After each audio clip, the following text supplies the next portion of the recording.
Good evening from a frosty and frigid Fridley at Totino-Grace High School as the Totino-Grace Eagles host the Champlin Park Rebels tonight here on CCX. Hello again, everybody. I'm Bill Hupp alongside former Golden Gopher Ryan Iverson. And Ryan, Champlin Park comes in here. They started the season with a couple wins, started off 2-1, but they have since lost 3 games, and they're trying to right the ship as they come in here hoping to take advantage of an injured Totino-Grace team. Yeah, and if you look at, Bill, Champlin Park, their losses have been really close. It's a play here, a play there, a couple of penalties. Coach Nick Keenan and I were just talking about it. So he feels like he's got a really good team, and they're young. They're starting a sophomore quarterback, so they're getting better and better.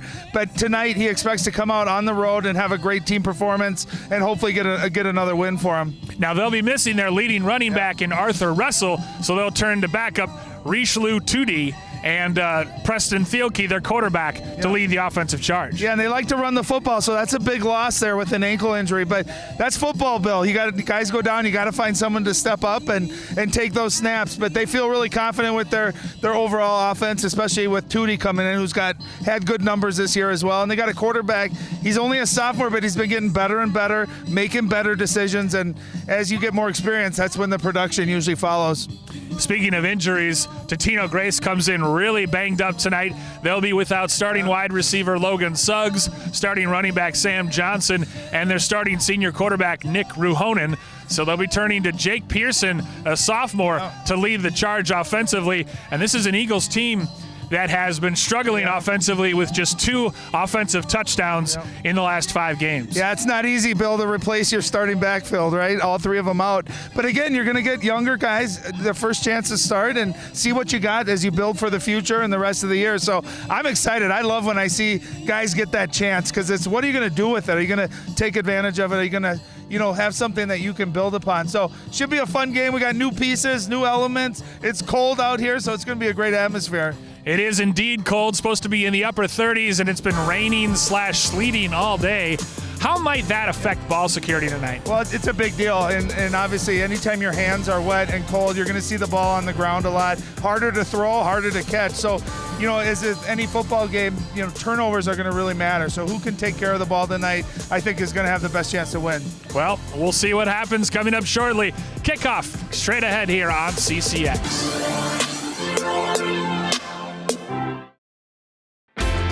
CCX Media, your source for great local programming, is now available on Roku and Apple TV. Our free app allows you to stream all 3 of our channels live. You also have access to a large on-demand library, including daily newscasts and full sporting events. To find the app, go to the store and search CCX and download our free app. Then sit back and enjoy all of your favorite local content. Now available on Roku and Apple TV.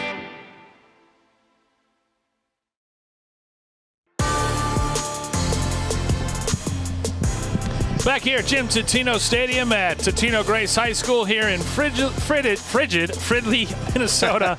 Easy for me to say as the Totino-Grace Eagles take the field. They will receive the opening kickoff here as it's Champlin Park and Totino-Grace. Good evening, everyone. Bill Hupp and Ryan Iverson, your commentators here tonight on CCX as Totino-Grace comes in with a record of 1-5. As you take a look at the weather there, partly cloudy, 37 wind. Shouldn't be too much of a factor, but it has been wet here all day and obviously very frigid as they have it teed up. And Thomas will get things started for us. Alvin Thomas will kick it away here with the ball teed up on the 40-yard line. Champlin Park, and it's gray and white, moving left to right. The pink socks, pink gloves. Totino-Grace in the traditional navy blue with the gold lettering and numerals. Well, interesting too, Bill. Totino getting the ball to start. They have not scored yet on the year in the first quarter. They've been outscored 46-0. So getting that ball first with a new quarterback, let's see if they can get off to a great start. Maybe spark the momentum a little bit on their side. Yes, as Jake Pearson, the sophomore, will be getting the start tonight. He is one of 8 sophomores starting on offense or defense. So it's a young Totino-Grace team, and Jay Anderson in his 3rd season in charge of the Eagles is really giving some young players an opportunity. Well, and the good thing is you're getting experience. You're building for the future. The downfall is you're going to have struggles. You're going to have mistakes, and part of that is just growth and getting the chance to play. So really interesting. It should be fun to watch tonight, seeing a brand-new quarterback get that start. Jake Pearson, again, only a sophomore. See if he can spark this Eagles offense. Well, and it might be an issue of or a case of which team commits fewer turnovers, makes fewer mistakes. That's very often who wins these games. E.J. Mathis and Marquel Keaton back deep for Totino-Grace as they have decided that the time is right. And now we're going to get underway on this bitterly cold night. The weather turning, although it's supposed to again be in the 70s next week. So Thomas swings his leg into it and hits a short pop-up that Keaton comes up to and receives at the 15-yard line. Brings it out across the 25, splits a couple defenders, driving forward, and he'll move the pile all the way down near midfield. An excellent return by Marquel Keaton of, by my count, 32 yards, or 31 out to the 46, and that's where the Eagles will take over 1st and 10. Well, and there you can see a little pump up there for Jake Pearson. Again, the sophomore, number 12, getting his first start. Great field position here, great kickoff, a little momentum going into that first offensive series. I always like with a new quarterback, can you get a quick, easy throw, Bill, right? Get their confidence, get a little bit of rhythm and momentum going. So Jake Pearson comes out, and again, we've got a bit of a delay. The ref comes to the sideline. Yeah, the nerves are Looking bad up enough when you're getting your first start. Now these delays while you're on there, it's not easy mentally. They must. Yep, they ran the clock. I thought it was a long time to be going, but turns out just 15 seconds gone by, not 41 on that return. So here we go. Game's off to a rocky start, but hopefully it'll smoothen out. As the starting tailback in the backfield is Justin Koharski, and he gets the call on 1st down. In between the tackles, he's stacked up and thrown down for a short gain, maybe a yard and a half.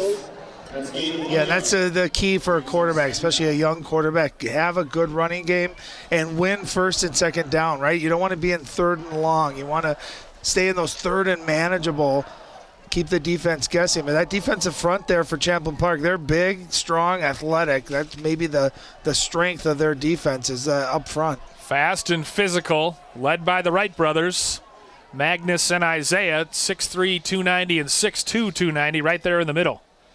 Pearson with a man in motion, takes, play fake, rolling right. He'll tuck it down and run for it, and he gets knocked out of bounds short of midfield.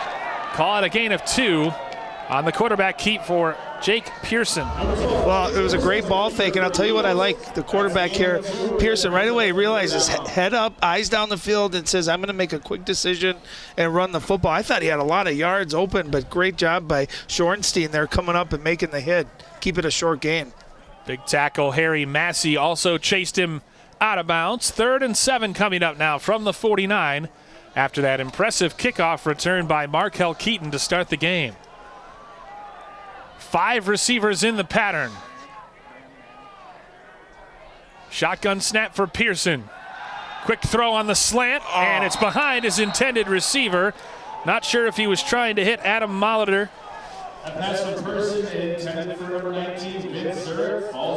Or Vince Zurich, but the sophomore wide receiver, it was behind him. And it brings up 4th down, and that's going to be 3 and out to start things for Totino-Grace. Yeah, and a good throw, good first throw. That's one where you got to help your quarterback out. Again, that wet ball, cold outside. Anytime you're coming across the middle, too, you're always weary of that hit that's coming. But that's one on 3rd down. He catches that. That's a 1st down. Give your offense and your quarterback some confidence. Tut and Tony back deep to receive the punt for Champlin Park. And this one end over end.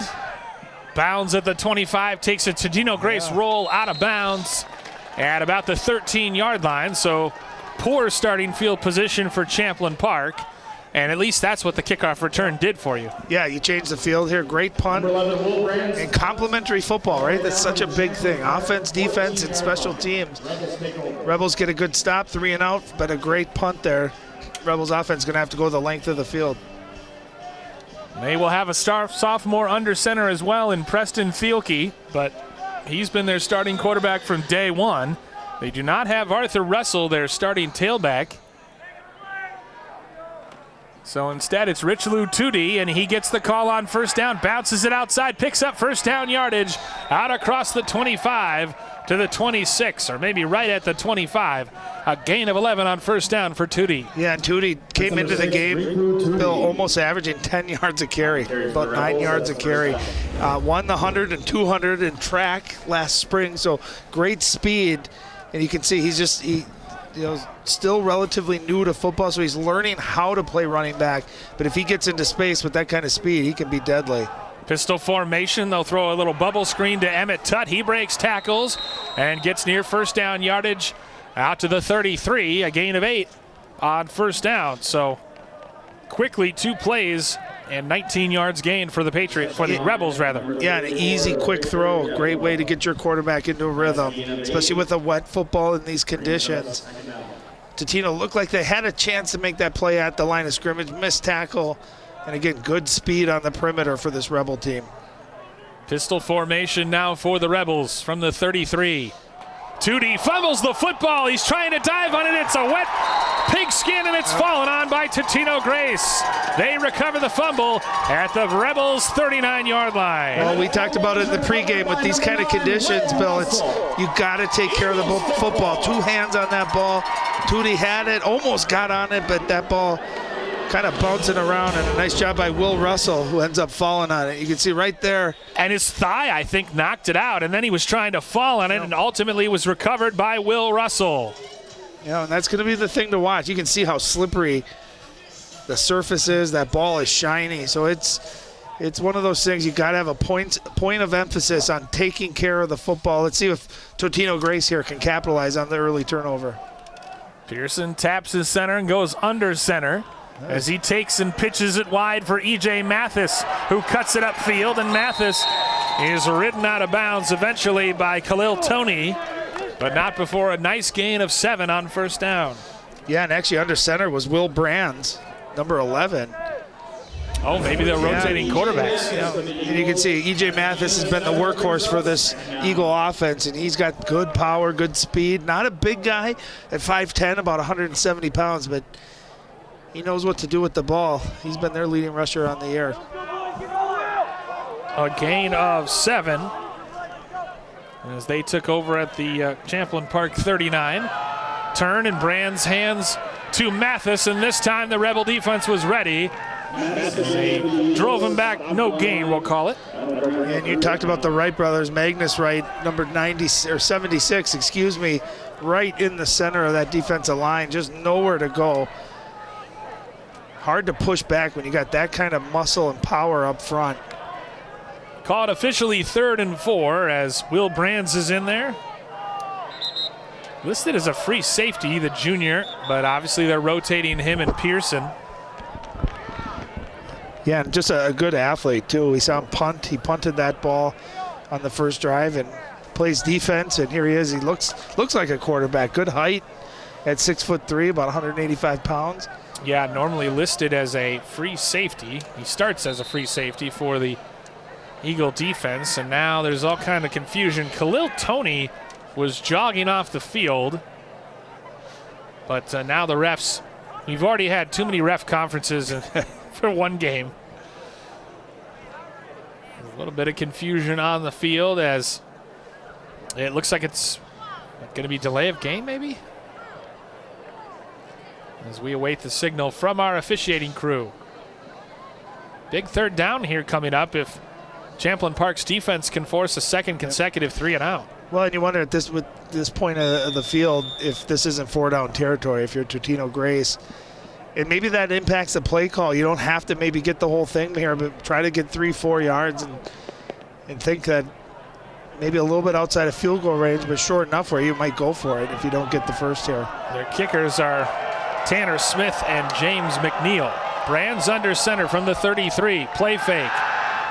Three-step drop, airing it out. It's reaching and it caught! Touchdown! No, short of the goal line. What a grab.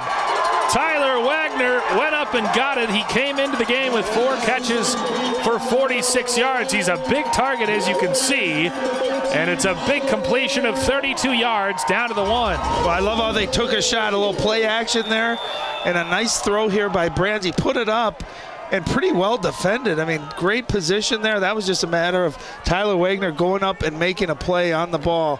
You got an athlete. Watch him go up and get this, Bill, right at the point. He high-pointed it. Yeah, that was a great catch. Again, good defense, too. Good position by Emmett Tutt. He was there. Brands turns and gives to Mathis, lowering his shoulder. He's going to be stopped short, only a half yard. Yeah, you get the feeling the Eagles are going to have to attack the perimeter, especially in the run game. Just too big up front. Can't get a push. Nice stop here on first and goal here from less than the 1. You can see that those white jerseys winning that line of scrimmage, getting that pushback. Great view from our camera down on the field. But yeah, Tyler Wagner came in with just 46 receiving yards all season. That one went for 42, or 32 rather. This time Brands takes it himself and plunges over the goal line for a touchdown. Wow, great start for the Eagles. I'll tell you what, you get that turnover, it doesn't mean anything unless you can capitalize on it. They get the big pass play down to the goal, and I like that call. Just a quarterback sneak, you kind of eliminate that push up front by the Rebels' bigger defensive line. And if you notice there too, Bill, Brands kind of moved about 1 gap over to the right, and I think that was key. He found that opening, stayed low, and they punched it in. Their first touchdown in the first quarter all season long. James McNeil on to attempt the extra point, just their 3rd offensive touchdown in the last 5 games. As Will Brands very excited on the sideline, and he does look like an athlete as we see the replay here. Got a little help from his running back to get him over the goal line, but ultimately they're able to cash in. A little push from behind by the fullback, Noah Hill. Well, and I think he identified, he saw the big guys up front for the Rebels and kind of switched and went to the right side between the guard and tackle, found that opening. So quarterback sneak, you know, it's up to the quarterback where he thinks he can find that gap. That was a smart play. Good adjustment and gets him the early touchdown here at home. McNeil tacked on the extra point, so it's a 7-0 lead for the Eagles as they're able to cash in on the turnover. The fumble by Richelieu Tootie in the opening drive as we take a look. The Champlin Park head coach, 7:36 remaining first quarter. Ball security, we talked about it in the pregame, Ryan. Yeah, turnovers. You know, you can outplay a team for 90% of a game, but if you lose that turnover battle, it's hard to overcome. And you get Tootie, you know, with experience, not the primary running back. That's one of those you got to make sure you get your hands on the ball, no turnover. This is fielded at the 10, a hard charging return by Khalil Toney out across the 30 to the 33-yard line, and so Champlin Park will start with much better field position here on their second possession, obviously hoping to continue. And they had moved the ball in their first couple plays, but yeah, it wasn't like turnover stalled the momentum. They stopped themselves. You're absolutely right. They had a couple of nice plays. So Rebels football at their own 33-yard line. Toney again, Richelieu Tootie, the lone setback as he gets the call on first down. Big hole up the gut. And he has near first down yardage. Just short. Call a gain of 9 on first down. Yeah, and you can see number 55, Cody Kramer, out there pulling, clearing a nice path. Again, running right up the middle. You can get 8-9 yards on first down. That's a win. Eagles, Rebels, as you can see, with some big size up front, including Magnus Wright, among others. Again, 2D between the tackles. He's got enough for the first down. They'll give him the 45, generous spot, but he manages to pick up 3 and move the chains. Yeah, this is one of those games where if you're a defender and you're the second guy to the tackle, This is where you're punching that ball. You're trying to rip that ball out, being as slippery as it is, and already seeing one ball on the ground tonight. So if you're that second defender, watch for those guys really trying to pound that football out, try to get another turnover.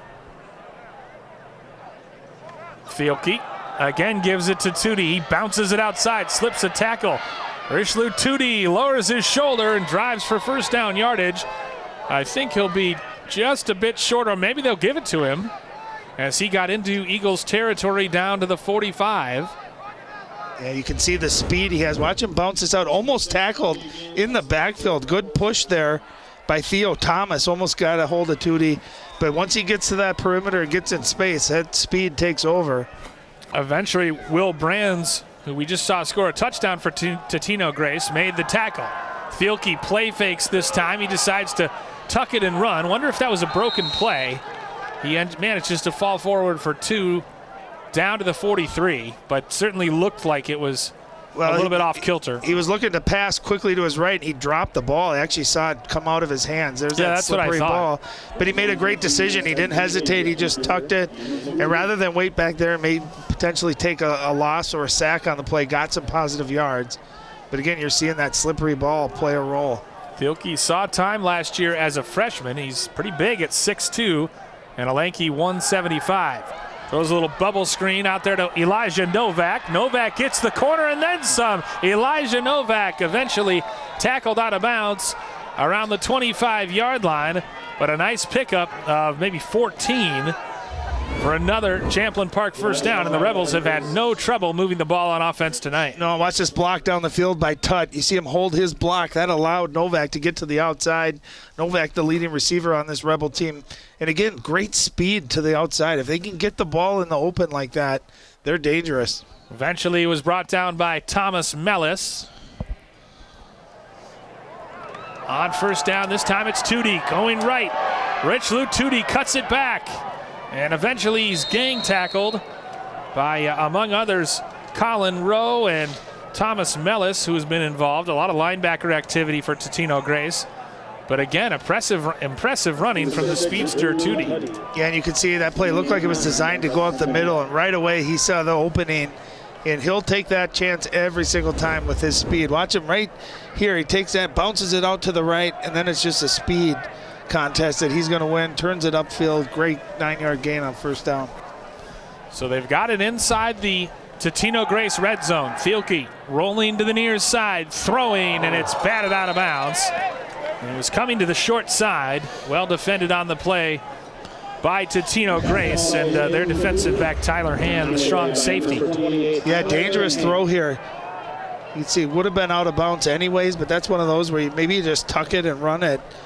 And I'll tell you too, with Thielke, 4 touchdowns through the air, but 7 interceptions. So decision making, taking care of the football is something that Coach Keenan really has been addressing with him as they go forward. He's got the talent, he's got the creativity, but got to take care of that football.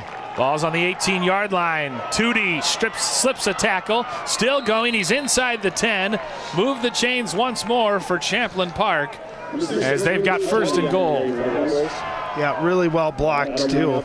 Nice opening there on the left side. You can see a great look at that block up front by number 74, Colin Ellenson, another big fella at 6'5", 270. Created that opening. Tootie hits it hard, picks up the first down. Gain of 11 on that rush for Tootie. And he gets the call once more. Big hole, and he dances through it for a touchdown. Well, exactly the kind of response that you're looking for. You get down after that turnover, and how do you respond? You go the length of the field. Good rhythm, couple of passes mixed in there, but mostly on the ground. And big Magnus Wright, Isaiah Wright, and Benjamin Nelson open up a huge hole. And Tootie getting the bulk of the carries tonight, certainly answering the bell. Yeah, you get a speedster like Richelieu Tootie, that big a hole, he's going to hit it. And he is going to take advantage as the extra point is banked. Hooked off the right upright by Evan Swanstrom, the sophomore kicker. So Totino-Grace still on top with a 7-6 lead on that drive. As you see, Richelieu Tootie, again, just broke an ankle tackle at the very end, but he had acres of space to run through. Yeah, really ran nice. through an arm tackle, but Really nice down block by Benjamin Nelson, too, creating that hole. Anytime you can run in untouched like that, you know your guys up front certainly are getting the job done. on that drive, it was a 9-play drive. 2D had 6 of those rushes for, by my count, 40 yards. So, I mean, it was a 67-yard drive, and Richelieu 2D had 40 of those yards. Yeah, mixed in with a nice quick throw to Elijah Novak. A quarterback run, too, by Thielke. So good balance offensively by the Rebels.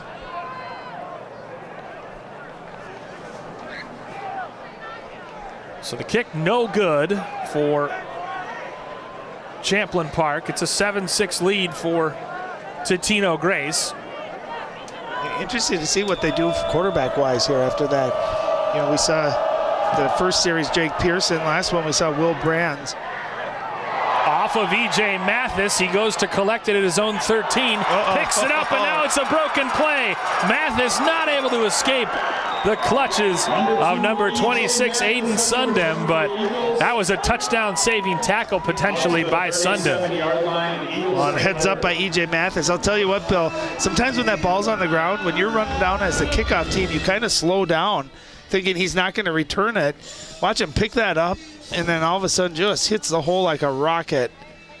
And I can tell you that's a scary feeling when that ball's on the ground. You know everyone's running down right at you. Heads up play by Mathis to turn a potential disaster into a really nice kickoff return. Yeah, you almost invite more chaos, right? As after the fumble happens. So yeah, we see Pearson back in the game here at quarterback. Yeah, they must be alternating series here as Nick Pearson again turns and gives to the starting tailback tonight, Justin Koharski, who came into the game with just 9 rushes for 22 yards on the season. Koharski picks up a couple down to the 39-yard line. Believe it or not, Ryan, the 37, their own 37, is the worst starting field position in the game so far for Totino-Grace as they begin their third series. Well, they had a good kickoff return to start the game, and then, of course, the fumble recovery that gave them a short field. So, yeah, very good field position. And when you got teams that are pretty evenly matched, you know, we talk turnovers, but field position, too, can be a really, really big factor. Trips to the near side. Pearson under center. Play fake. Rolling to his right. Throwing. He's got Adam Molitor. Catches at the 48 into Rebel territory. Dragged down inside the 40 at the 39. Great play call, great design, and a great throw. You got Molitor at 6'7", that big target at tight end. And Jake Pearson with his first completion. Just a drag route across the middle. You see the play action, everyone rolling, and look at when you get that big target, nice accurate throw. Finally tackled by Ben Bremer. Good to see him back. One of the co-captains for the Rebels. 6'3", 215 pounds. He had a huge sack in week number 1, but he hadn't played since. So good to see him back out there for this Champlin Park team. 1st and 10 now from the Rebel 39-yard line. Pearson turns and gives to Koharski, and he bounces it outside. Justin Koharski won't be caught. Touchdown, Eagles! A 39-yard touchdown scamper for Justin Koharski. Yeah, and they kind of ran a little counter coming to the left, and Koharski made a business decision. Said, I see those big guys in the middle. I'm bouncing this to the outside and showing off some great speed. And, you know, I think we kind of thought as we were talking in the pregame, this might be a low-scoring game, right? Looking at the offensive numbers that both of these teams have. But so far, they both look really, really good and solid on offense. Nice answer here by the Eagles. McNeil on to attempt the extra point. And he does. Yeah, absolutely, Ryan. We talked about the offense is struggling coming into this game, but Justin Koharski makes it 2 rushing touchdowns in the first quarter. We talked about the first quarter struggles, the offensive struggles, and this game is just completely blowing our narratives up.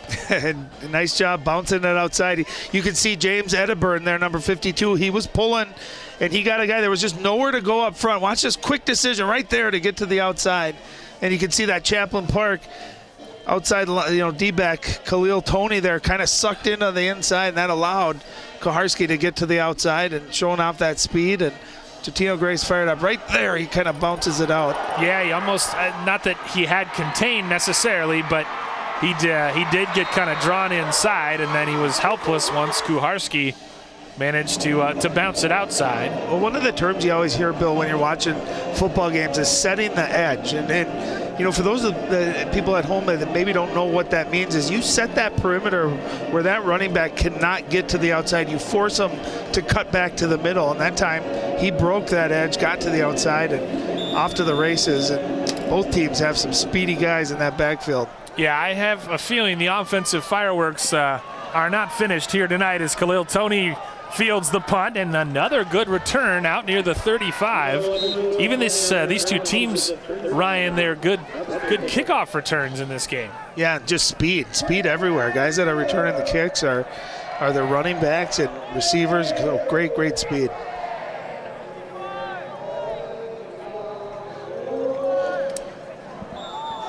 Yeah, and we're going to take a look at that last touchdown. What you're really going to see here is watch this little counter coming in. You see number 11 there for Champlin Park get sucked to the inside, and right there, just a quick decision to bounce that out. A lot of running backs are going to try to slow and maybe try to go forward in the interior there for a yard or two. But I'll tell you what, Kuharski says, I see that outside. I got speed, and he was gone as soon as he got there. From the 35 on first down, Toney cuts it back upfield, first down yardage and more out near midfield. A gain of 13 on first down for Richelieu Tootie. Yeah, we're giving Tootie a lot of credit, deservedly so, with that great speed. But I'll tell you, up front right now, the Rebels are really physically dominating the line of scrimmage. If your running back can get 5-6 yards down the field before first contact, that's a sign offensive line is doing their part. Yeah, the holes he's had to run through tonight have been gaping. Well, both teams, too, have done a nice job of mixing the pass in just enough, right, to keep both defenses honest. Fiocchi throws and finds Emmett Touch with his 8th catch of the season into Totino-Grace territory. Short of the 40, down to the 42-yard line. But a nice pickup, and again, another first down as he gains 11 on that pass play. Yeah, and we think about Totino. Will Brands hit that big pass right before the touchdown. That last drive, Jake Pearson found his big tight end, down the Adam Molitor for a big pass play. So if you can mix that in just enough where you kind of soften that defense up, that really helps out the running game. Call it 12 down to the 41, and might we have our first penalty flag. Eagles pointing at the Rebel offensive line.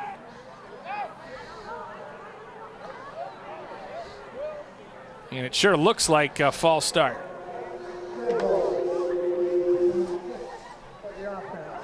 Yeah, they're going to get Tootie in the backfield. That time started just a little bit early. 1:36 officially on the clock here in this first quarter. And that 5-yard penalty marches it back to the Totino-Grace 46-yard line. First and 15. First and 15 now for Champlin Park. Elijah Novak and Emmett Tutt, the two receivers left. And you can see, if you look at the top of our screen here to the left there, see the cushion that Totino-Grace is giving them. We saw a couple of those quick throws, those wide receiver screens. One on first and really long if they look to attack that again. Eagles showing blitz. Here they come, and they land it. A big hit. Will Russell, his 6th sack of the season for Totino-Grace. Yeah, really well timed. That time Russell showed the blitz, but he timed it perfect, came off the edge, and it looked like that time, too, that Tootie was supposed to pick him up. Let's see if there was a missed block there. Yeah, you can see right there. Oof, that's whiffing on the block, as they say. That's where team football, right? You got to step in there and just throw your body in front of them, give your quarterback just a little bit of time. Tootie made a business decision there as well.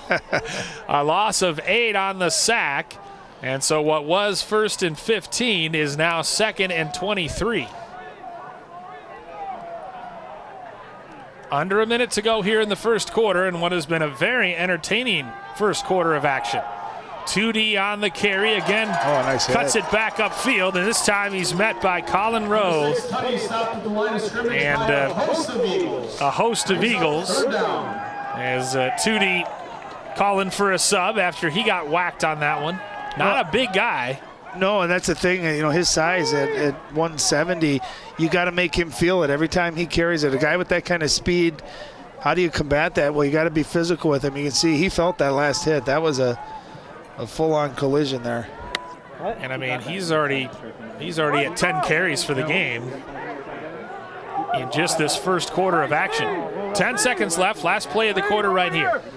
Thielke takes it, rolls to the near side, throws, and he's got his man. Emmett Tutt moves inside, dives forward inside the 40, and that'll be enough to get it past the original line of scrimmage. So a long third down coming up for Champlin Park when we come back as we take a look at this play. Yeah, smart play, good decision that time. Nice job. I love seeing a quarterback's eyes down the field. And Thielke finally found his guy, Tutt, and he does a nice job getting those extra couple of yards. You got to think they're probably in 4-down territory here. We'll see when we come back. Totino-Grace leads it 14-6 on CCX.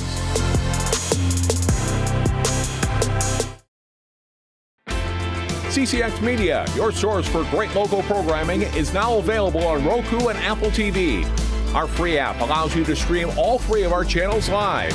You'll also have access to a large on-demand library, including daily newscasts and full sporting events. To find the app, go to the store and search CCX and download our free app. Then sit back and enjoy all of your favorite local content. Now available on Roku and Apple TV.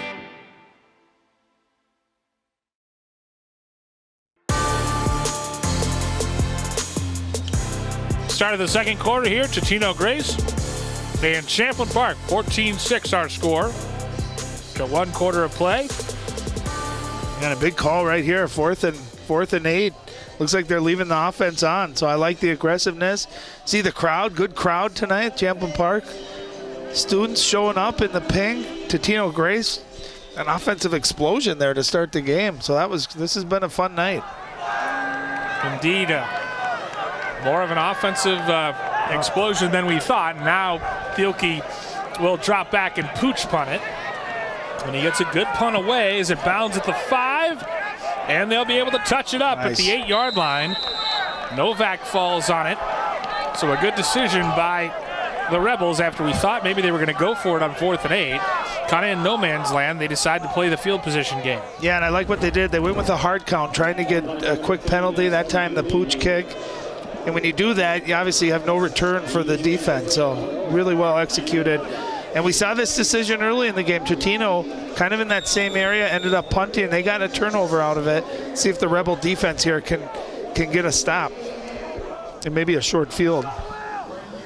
You look at this season points per game, 8. They've already got 14 tonight. They had come in their last 5 games averaging just 4.2 points per game.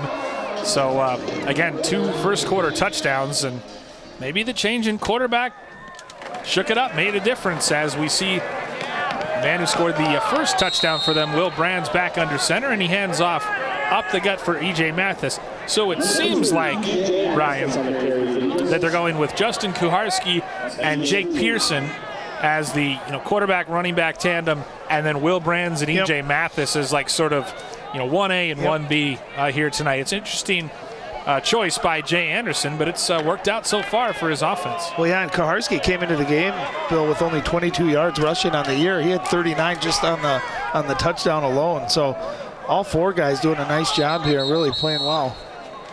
Whistle stops play after that gain of 2 on first down. Timeout here at Totino. Yeah, Jay Anderson wants to take a timeout. Or does take a timeout, I should say. But we talked about those offensive struggles. As we said, the Eagles have been shut out twice. They've scored. They came into this game scoring 5 total touchdowns in 6 games, and they're averaging under 100 yards per game. And without having done the stats tabulation, I can tell you that they are just on 3 plays. They had a 32-yard pass play, a 39-yard run play, and a 22-yard pass play. So just those 3 plays alone, they're already past their season average in that first quarter. That first quarter was better than most games for them as you look at Nick Keenan, the head coach of Champlin Park in his 5th season. Yeah, and I'll tell you, too, part of it is you look at Totino-Grace's schedule. I mean, they have not had an easy schedule. They had Mount View to start with, but Maple Grove, Centennial, Wayzata, Minnetonka, 4 of the, perennially top 10, 12 programs in the state. So, tough schedule. Out of the shotgun, Brands fakes it, keeps it himself, runs right, doesn't fool the Rebels at all as they swarm him. Good pressure applied there by Henry Massey and Brady Schornstein. Yeah, Brady did a nice job there staying outside, and that's we talked about it earlier on the touchdown that Champlin Park gave up. Here you get the edge set. Great ball fake, but nowhere to go to the outside, and great pursuit down the road too. Harry Massey, big fella, chasing him from that defensive line, did a great job making that play. Now you got 3rd and long here on 3rd and 8 now. At the 10-yard line. Brands takes, fumbles the football, dives forward. So he doesn't turn it over, but it's going to be another 3 and out for Totino-Grace. Yeah, they'll have to punt it from their own end zone. The hard part, Bill, is when you have a new quarterback and you have that pre-snap motion is the timing. You can see that time it looked like Brands maybe rushed it a little bit.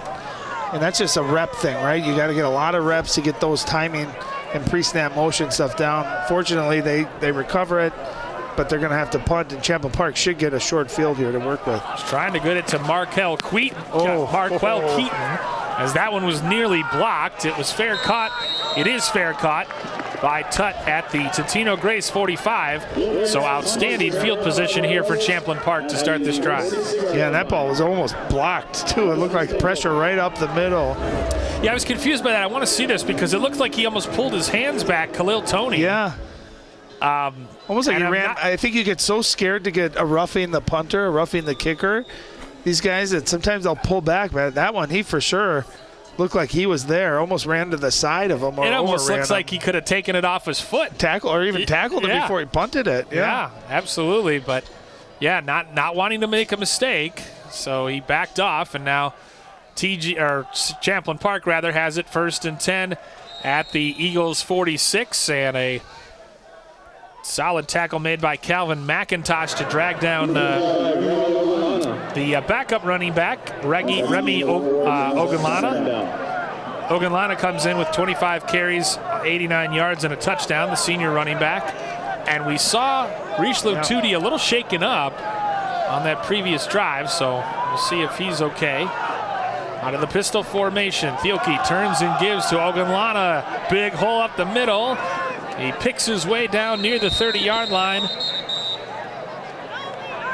I wonder if there's a penalty flag on the field. Back at the line of scrimmage, which generally is going to be someone on that offensive line. Somebody held, more than likely. Nope, beg your pardon. It's a false start penalty that they didn't blow dead. So yeah, I was going to say, usually that happens prior to the snap and you'll get a dead ball, but it's a pre-snap penalty, but ultimately it backs the Rebels up to the 47-yard line. Second pre-snap penalty on offense tonight for Champlin Park. Yeah, and it negates a really nice run there too. Big hole up front.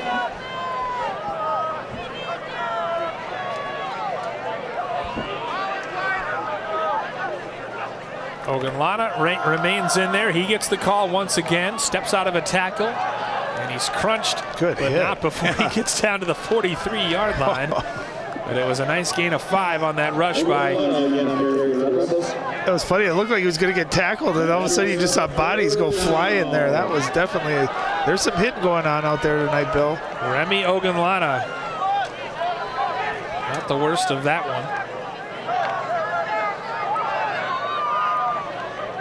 And Remy, 5'7", 175 pounds, so not very tall, but sometimes they're hard to tackle when they're short and down to the ground like that. Thielke throwing near side. He's got his tight end out there. I think it's going to be short of the first down as Blake Stahl, the big 6'5" target, hauled it in. But he was knocked out of bounds 2 yards short. Yeah, tough throw here, rolling to your left, an accurate throw, but great hands here by Blake Stahl. Kind of get it with his right mitt there, kind of knocked it down, great concentration. Able to turn it up a little bit and set up here a 4th and manageable. Got some big rangy tight ends in this game. Yeah. 4th down coming up from the 38-yard line. Ogunlana in the backfield. He gets the call on 4th down, and he's going to be short. Might have even fumbled it, but it doesn't matter because it's a turnover on downs. Great job by the Totino-Grace defense led by Will Russell making the stop. Good penetration, and Ogunlana had nowhere to go. Yeah, you see number 14, Michael Strong, get in there and wrap him up. He got low, held on to those legs. Great team defense too, team tackling, and a big stop there by Totino-Grace. And I think that drive really stalled by that penalty, right? We saw that big gain negated because of the pre-snap penalty, and I don't think either of these offenses are equipped to succeed when they're in that 1st and long, 2nd and long. But a big stop there by the Eagles defense. So 1st down and 10 for Totino-Grace. And big number 76 Magnus Wright ropes down Justin Kuharski, I should say. Justin Kuharski getting the call, just to gain a 1 out to the 40. Yeah, how would you like to block Magnus Wright, 6'3", 290? We've seen him have success on the offensive line, that time defensive line. He is a big fella to move, and if he's able to get his mitts on you, you ain't going anywhere. No, they got some big boys in there. Isaiah Wright, Magnus Wright. 3 techniques as they're known. Play fake, hit as he throws, it's intercepted, picked off by Bremer, and he will not be caught. Touchdown, Champlin Park. A pick 6 for Ben Bremer, the co-captain. Well, you talked about him back after that game 1 injury there, and that one was set up perfect. It was all set up because of the pressure on the quarterback. It looked like right as Pearson was getting rid of it, he got hit, wasn't able to get his full velocity on that ball, and great job by Bremer playing the passing lane. You might not get an easier pick 6 than that one. Well read by Ben Bremer, who's back in his first game since week 1, and he's making an impact defensively for Champlin Park. Yeah, good complementary football, good pass coverage, but again, everything said on that pass rush, and they got home, able to disrupt that throw. And we've seen 2 turnovers, and both teams have scored off of the turnovers. We said turnovers are going to play a role here tonight, and they certainly have. Yeah, Champlin Park's going to go for 2 here, try to tie this game up. Yep, after they doinked the first extra point attempt off the right upright. And they're short a guy. Champlin Park's going to use a timeout. Good to see in there too, Tootie back, number 6, back at running back. Richelieu Tootie back in there, but the pick 6 right here. Good pass rush, and again, you can see him right as that ball was going to get thrown. Some contact, no velocity, right to Bremer. Let's see, I couldn't tell who got the pass rush there. Look at him just fly. Couldn't tell either, but he was hit as he threw, and Bremer read it perfectly and waltzed in. And that's one of those, as a young quarterback, you got to just take the sack, right? You see it coming, you're trying to make a play, and you can't fault that effort, but when you can't plant or you get that arm hit as you're throwing, that's a big-time play, and a badly needed play here for the Rebels. Yeah, maybe this will give them a little defensive momentum. Obviously, they were a little back on their heels with those short fields. But, it all kind of started with that punt that pinned them back, and then the opportunity is that pass from Thielke goes through the hands of his intended receiver in Drew Kaluza. So it's 14-12. Totino-Grace still on top. Thanks to a couple extra points, really. Yeah, and this game's going to be close. These extra points are going to be big. I think they'll end up playing a role in this game. The missed extra point early on, that time not getting the 2-point conversion. As you take a look at Jake Pearson, who threw that interception, and trying to get some support from Will Brands. Ben Bremer intercepted him and returned it to the house. And, it's just so important at the high school level. Guys like Bremer, co-captains, emotional leaders, defensive leaders, and he just makes big plays. He had a big 18-yard sack that forced a fumble in week 1 in their game against Woodbury, but obviously missed the next 5 weeks due to injury, and you can tell that they missed him. And look at the impact he's made in his return. He just always seems to be around the ball, and this not only this year but last year as well when we've done some of their games. So just a heady player who's always in the right place at the right time.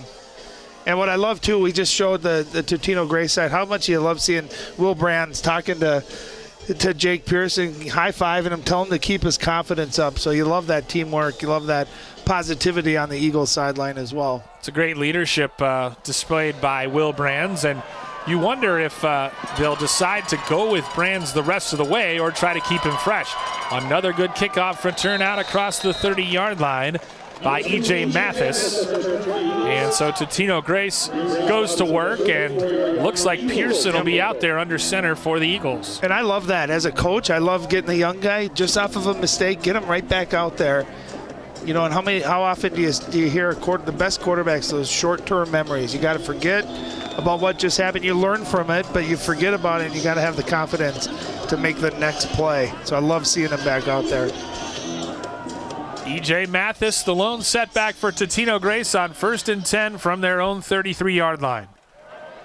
He gets the call on first down, and he's right into Big Magnus Wright's arms. And maybe a half yard forward, but kind of swallowed up by big number 76. Yeah, and they just haven't had much success up the middle, that interior of the Rebel defense with those big guys up front. And again, Magnus Wright, when he gets his arms on you, you are not going anywhere.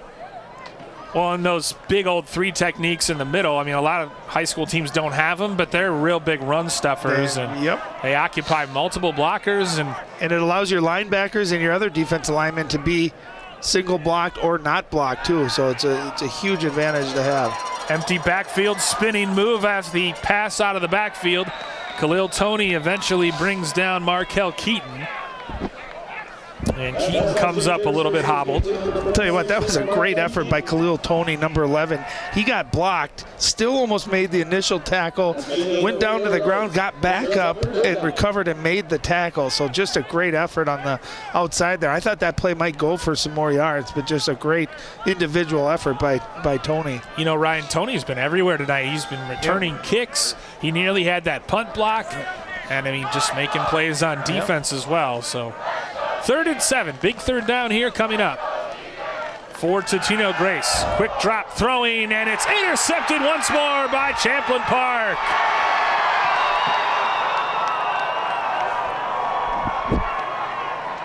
Picked off by number 18, Brady Schornstein for the Rebels, as Jay Anderson looks disgusted on the sidelines.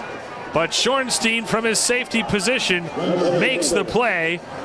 He had 6 passes defended coming into this game, and he steps up and makes the play as it was tipped right into his hands. A nice play to tip it by Jalen Graham. Yep, great coverage. And Jalen Graham, that inside linebacker, watch him right there. Great job playing on the ball.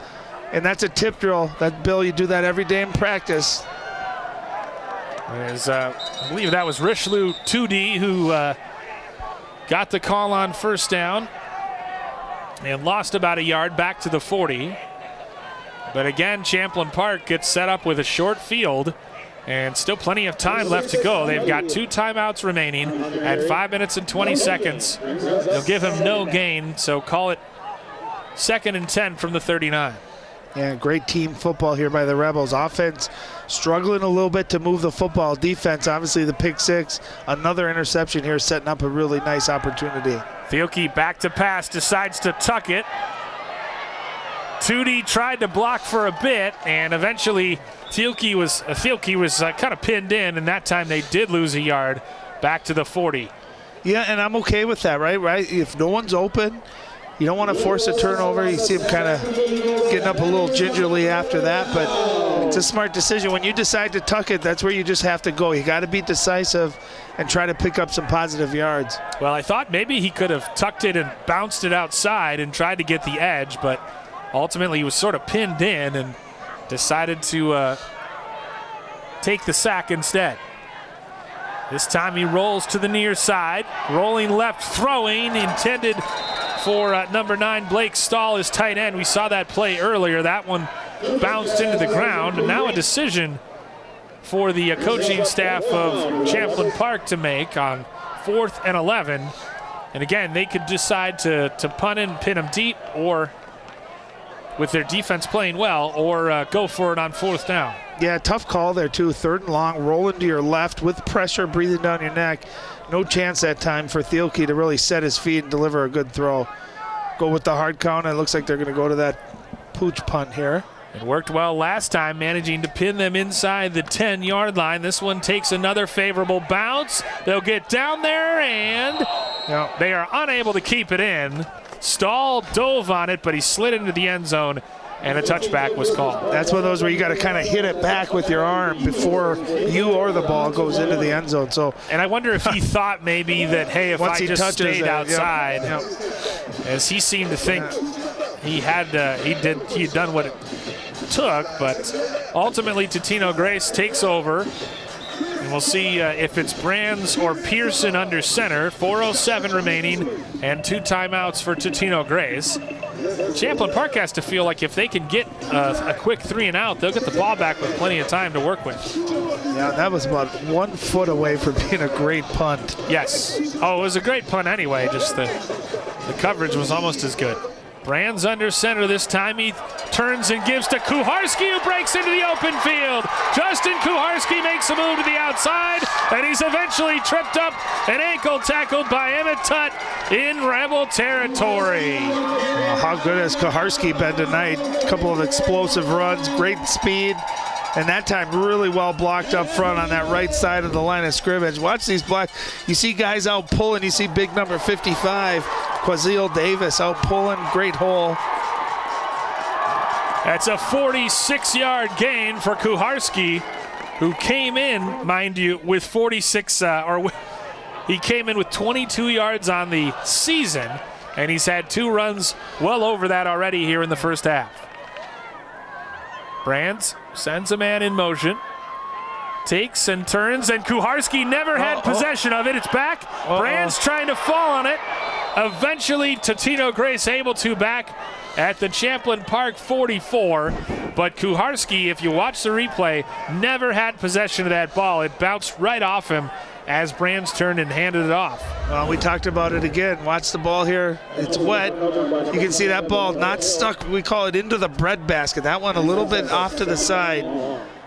And a heads-up play. I couldn't quite tell who jumped on that. It looked like, was that number 27, Noah Hill? The fullback, yeah. That's a heads-up play to turn around and see that ball on the ground. Brands tried to pick it up standing instead of just falling on it, but they always teach you to fall on it. Brands trying to make a play. Instead, now it's 2nd and long. He nearly dropped that one. Instead, he dives forward near the 40, trying to make something out of nothing. And now it's going to be 3rd and long for the Eagles with still 3 minutes to go here in the second quarter. Well, and even if they don't get the first here, Bill, they flip the field, right? It was a short field by getting that big explosive run. But 3rd and really long, this is where you got to take care of the football. You don't want to give another turnover here. And if worse comes to worse, you have to punt it. You make Champlin Park's offense go the length of the field here before halftime. You and I certainly didn't come into this game thinking we'd call or see a lot of explosive offensive plays tonight. But this first half has been full of them and full of just turnovers and everything else. I love seeing the breath, the steam coming off of these guys. That's when you know. Very football, it's right? It's getting cold. Yep. Yes. And you just never know this time of year. It could be unseasonably warm or it could be cold and snowy. Eagles and Jay Anderson decide to take a timeout, but Ryan, this is your first time, I believe, seeing these two teams this year. What have your impressions been here in the first half? Well, just impressed, I think, with the speed. Both teams have a couple of running backs that are fast. We've seen, of course, for Totino, you've seen a lot of E.J. Mathis with a couple of nice runs, but Kuharski kind of unexpectedly really explosive here tonight. And for Champlin Park, we knew that Tootie had speed, but you can see when he's able to get into space, he's electric. But both defenses kind of picking up here after those opening possessions. Champlin Park with the 2 turnovers they've forced, and then Totino-Grace with that fumble recovery setting up their first touchdown. Yeah, you have to imagine if you have a speedster, a state championship sprinter like Richelieu Tootie, you're just trying to get him the ball in space in any way you can. Will Brand's out there on third, facing 3rd and 17 with 2:27 left before half. Yeah, and if you're the Rebels, there's nothing behind your guys. You don't let a receiver get behind you. Keep everything in front of you. Play fake. They'll throw the screen, and it's over a shot, looking for Noah Hill out of the backfield, and just not much touch on it. Credit to a couple of players for Champlin Park, including Ben Bremer, who put pressure and maybe forced Brands to throw it a little earlier. Than he wanted to. Yeah. Speeding off the edge here. Yeah, set up nicely, and you can see Noah Hill looks like he's going to block, instead releases and had it set up there, but that also stops the clock too, so that allows Champlin Park maybe to keep an extra timeout. Caught at the 10-yard line, a nice return of 15-plus yards out near the 30-yard line as Emmett Tutt sets his team up with decent field position as that stops the clock on the change of possession with 2:13 remaining.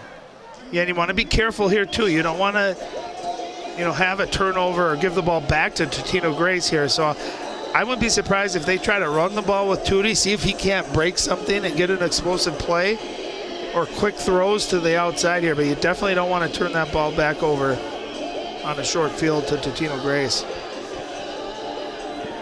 And actually the running back is Remy Ogunlana. And Ogunlana gets the call on first down. Tough running in between the tackles. He shed a couple tackles, including that of Theo Thomas, the sophomore nose tackle, who's got to come out of the game. So the strength of Ogunlana, he's got that low center of gravity. Nice job by Vince Zurich, the strong safety there, coming up and run support. Ogunlana picks up 3.5 on first down, and certainly Champlin Park doesn't seem to be in any particular hurry. 1:40 and counting as they face 2nd and 8. Thielke again rolling near side, throwing, and it's through both of his intended receivers' hands. Looked like he was throwing for Luke Gilk, and then it went off the hands of Gilk and off of Kaluza. Yeah, you had 2 receivers there kind of close together. I actually thought Kaluza further down the field was the guy that he was thrown to. Something I'm curious about, Ryan, is why they continue to roll him to the left. Yeah, to the left when he's a right-handed throwing. When he throws right, I would think that it would be easier rolling right and throwing right. And they keep rolling him to the short side, too. Yep, ball's in the middle of the field, too, so you could run that same action going to the right. Absolutely. Thielke, 3-step drop, looking right, throwing. He's got a man. It's caught across the 40-yard line out to the 43. A nice peg. And now we've got a battle in the middle. Calvin McIntosh absolutely livid. He's being replaced, but he mixed it up in the middle with a Champlin Park Rebel, and the flag flew. And even after the flag came out, McIntosh got one more shove in. So now we'll see if this is...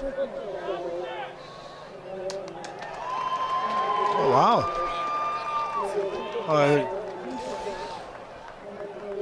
Offsetting personal fouls? Yes, that's what we've got. I'll tell you what, that was an impressive throw by Thielke. Really the first time that he was able to drop back, plant his foot. You could see his arm strength and his accuracy there. So that offsetting penalty puts the ball at the 43-yard line, and we'll have halftime interviews with both coaches as they'll join Ryan Iverson on the field. 2 receivers near side. Thielke takes. The play fake doesn't work, and he's going to be sacked in the backfield. And he loses the football, and it's recovered. No, they're going to say he was down. Big number 96.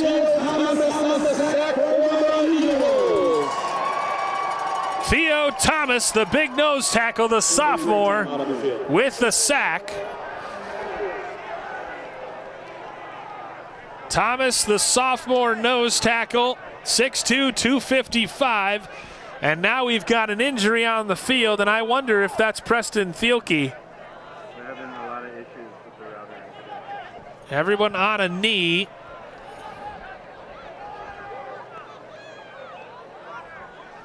Can't see a number from here. But they seem to be working on his right knee. That is Thielke. And thankfully, he is being helped up. So interesting if we see I imagine we'll see a backup, but right here, the play fake was blown up from the start, and then Thielke, as you see, was dragged down, lost the football, and then fell on by Will Russell. Russell collided with him.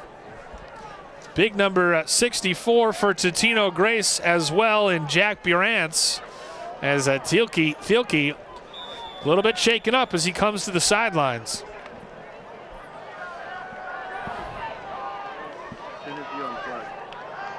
They'll say he was down, so Champlin Park retains possession of the football, and Drew Kaluza, the new quarterback, in for Champlin Park. They'll give it to Richelieu Tootie, and he breaks into the open. Richelieu Tootie down to midfield. Just shy of midfield.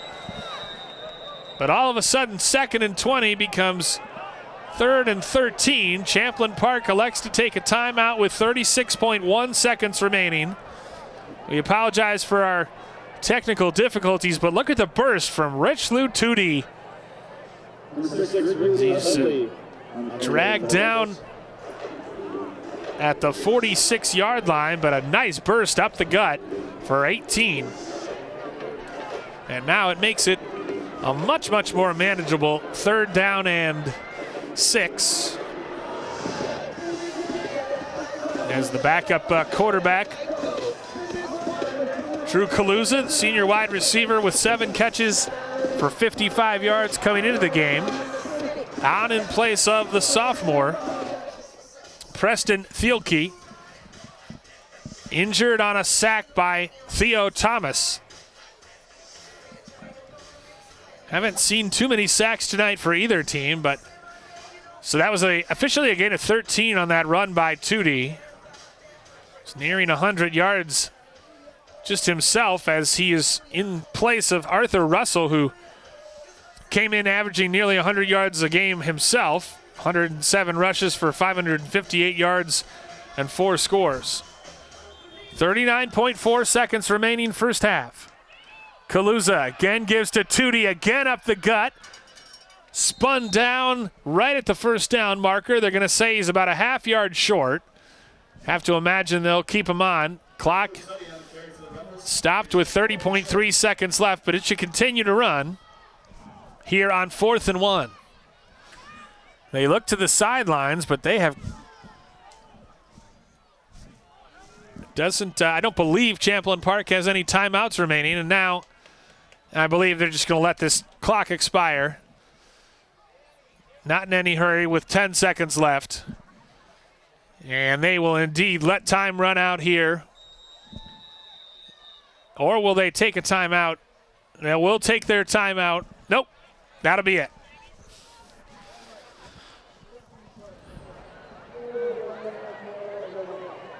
Nope, they are taking timeout. I'm sorry, folks, there is all kinds of confusion. The clock ran out, but a flag flew, and then Champlin Park took a timeout. It has just been chaotic and hard to tell from the press box exactly what's happening tonight. The officiating crew has, we've seen all kinds of stoppages and delays, but ultimately there's 2 seconds remaining, so I guess Champlin Park might be just setting up for one Hail Mary throw, maybe a hook and ladder to try to get points on the board here before half. We're at Jim Totino Stadium in Fridley, Totino-Grace High School. Eagles 2 rushing touchdowns in the first quarter. Jumped out to a 14-6 lead. But Champlin Park has dominated the second quarter. They still trail it, however, by 2 on 4th and 1 with 2 seconds left. For whatever reason, they took a timeout. Three-step drop. Kaluza airs it out. He's got a man down there, and it's caught. Ultimately, the tackle made before Blake Stahl could flip it, so they managed to pick up 25 on the final play of the half. But ultimately, it would not be enough, and we go to the halftime break with Totino-Grace leading Champlin Park by a score of 14-12.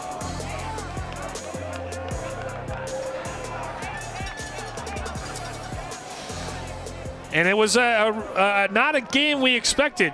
It's been an interesting game as Totino-Grace jumped out to that 14-0 lead. They took advantage of a fumble on the first possession of the game for Champlin Park.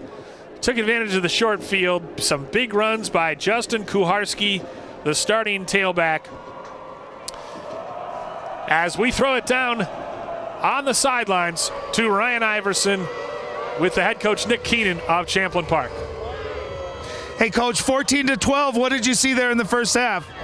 Sloppy by both teams. This looks like the first game of the year, not the seventh. So, we got to clean some things up. Turnovers, not doing the right things on defense coverage-wise, controlling our gaps. But, made a couple big plays to get ourselves back into it, but there's a lot we need to fix. Yeah, I mean, offensively, of course, you had the pick six. Offensively, what did you like, and what do you want to do better there in the second half? I think some sacks really hurt us, so we'll probably just keep running the ball a little bit. And now we got to check out on our quarterback, see how he's doing. They've struggled. Totino has this year of scoring offensively. They get the 2 early touchdowns. Anything you want to see differently in the second half? Yeah, with that younger quarterback, they came in and ran some things that they hadn't shown all year. So, good for them. But we're going to look at halftime, make some adjustments, and we'll be all right. All right, thanks, Coach. Good luck in the second half. Back to you, Bill. Thanks, Ryan. We appreciate the time of head coach Nick Keenan. He's got some things to talk about with his team. They trail it by 2 here at halftime at Totino-Grace. Back with halftime statistics, analysis, and more from Fridley. 14-12 our score at the half on CCX.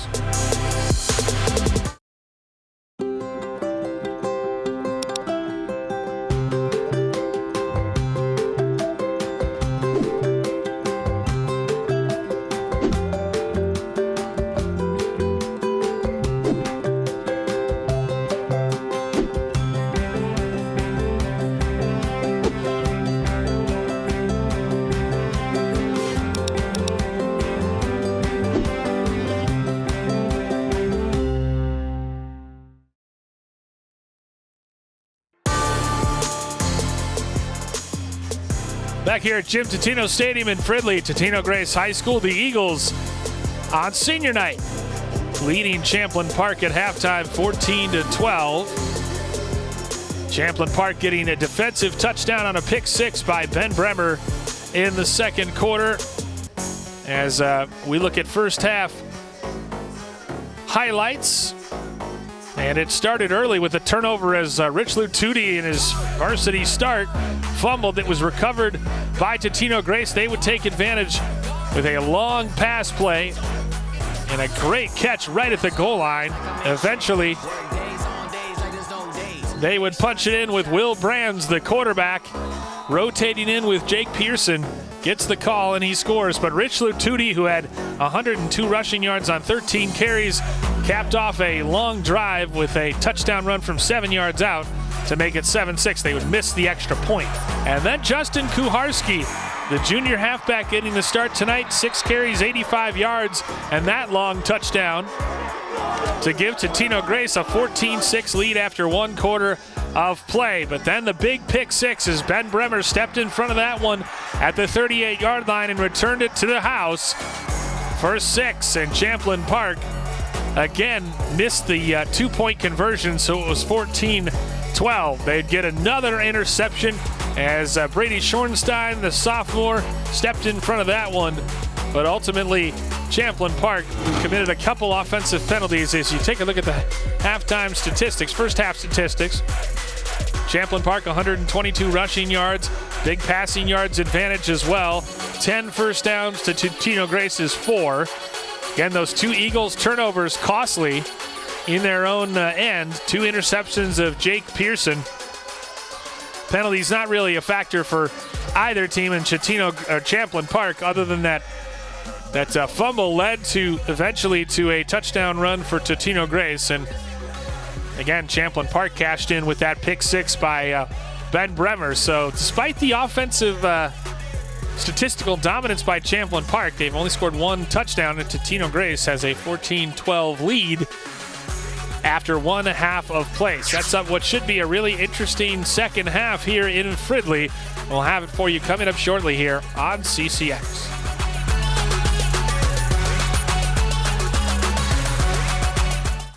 CCX Media is the first place you go for local news and sports.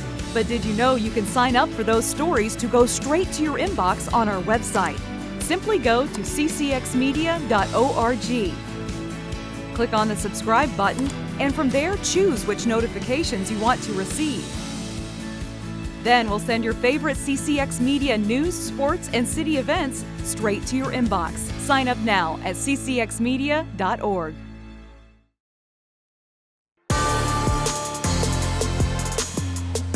Jake Pearson warming up on the sidelines for the Totino-Grace Eagles as he expects to share snaps with Will Brands once again in the second half.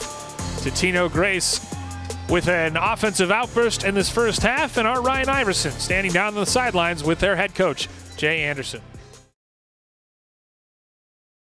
Team there at halftime. Just keep doing what they're doing. We have to eliminate some mistakes. We turned the ball over. It cost us a touchdown, but other than that, our kids are playing hard, so I'm proud of them. Biggest keys second half? Move the ball on the ground. Yep. Don't turn the ball over. Nice. Sounds good. Thanks for your time, Coach. Good luck. Back to you, Bill.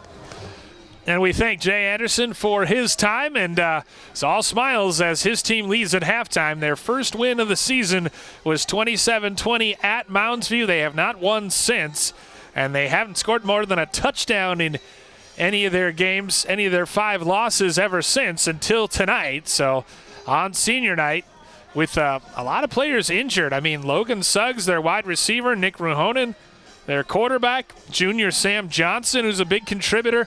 But they've got some kids who are stepping up. E.J. Mathis, Will Brands at quarterback, Justin Kuharski, the junior halfback, all stepping up tonight. Champlin Park will receive the football to start the second half. Rebels trailing at 14-12 as Nick Keenan gathers his troops. Prepares for a second half action, of course, wearing the pink socks. You can see support of breast cancer research in October.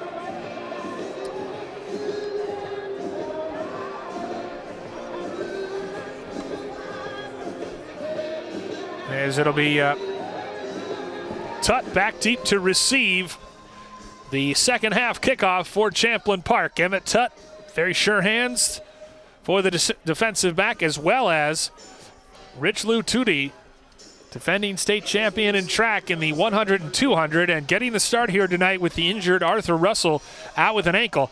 Those Totino-Grace injuries, Sam Johnson and Nick Ruhonen, are expected back next week when they play at White Bear Lake in the regular season finale. Kickoff, they'll come up and receive it. Khalil Tony at the 17-yard line. Tony makes a move, gets to the edge. Tony lowers his shoulder, and he's tackled. He runs over James McNeil, but he gets it into Eagles territory out down to the 42-yard line, and that's where Champlin Park will take over with their first possession of the second half. 1st and 10. First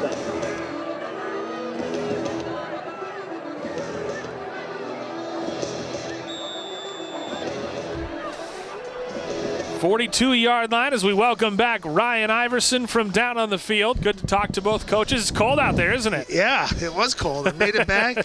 Good exercise. Of course, a great kickoff return, as always, in this game. By the up back, Khalil Tony gets it down to the 42. So Champlin Park with Rich Lou Tootie behind the quarterback, and Tootie gets the call on first down. Preston Thielke back in there after he was injured on a sack by Theo Thomas toward the end of the half. You missed a lot in that last minute. But Tootie on first down gets it inside the 40 down to the 36. Rich Lou Tootie with 13 carries, 102 yards, and 13 carries and a touchdown. Well, good to see him out there, too. We saw him kind of shaken up there for a series or two, but back out there, and again, that great speed. he's done a nice job. Not used to getting this amount of carries, this type of workload. This is bell cow work. Been good.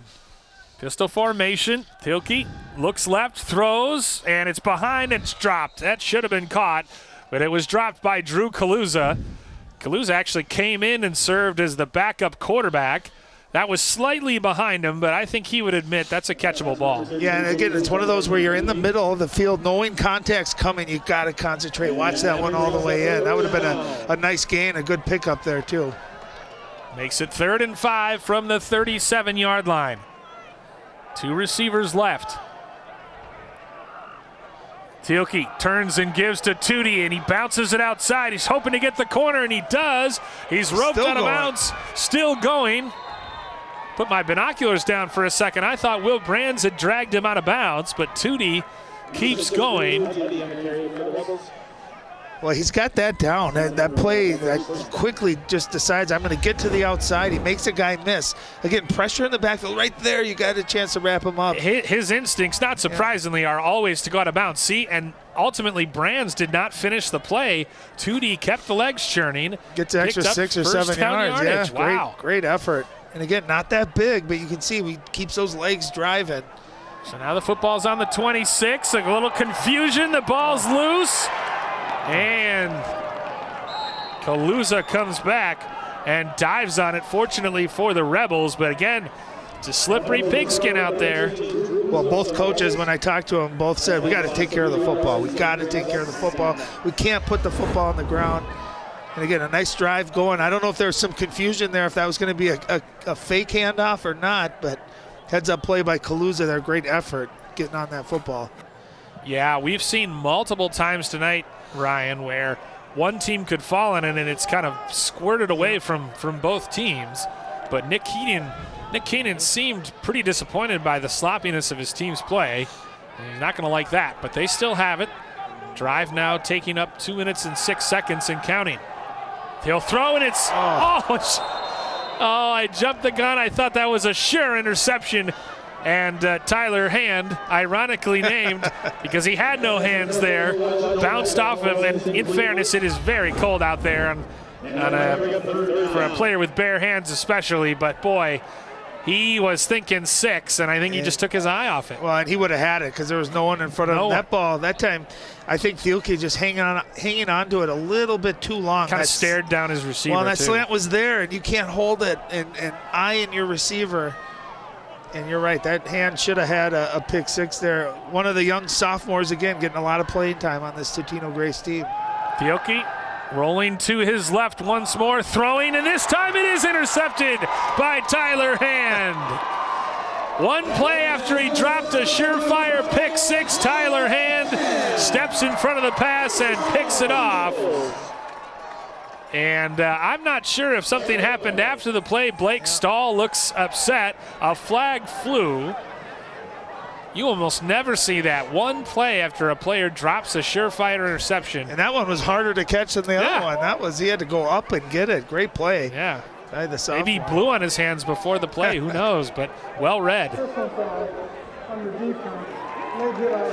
Yeah, I think that was after Hand had gotten it, came over to the sideline, got a little bit of a late hit. But the sophomore strong safety with an interception here to stall out a Champlin Park drive, and then Blake Stahl, one of the co-captains, commits a needless penalty, a frustration penalty, a late hit out of bounds on Hand as he gets congratulations, and we'll see the play again. And again, they have Thielke running left, and not sure where he was going with it, but it was well read, and then just a frustration penalty. So good field position for the first drive of the second half. They keep it on the ground like they said they would, and E.J. Mathis this time starting the second half gets the call and picks up 9 on first down. Yeah, one of the rare times tonight too. Running back actually cut it in the middle, right into that heart of that defensive line there. Look at that cut. Great cutback. Great spin move. Great jump cut, yeah.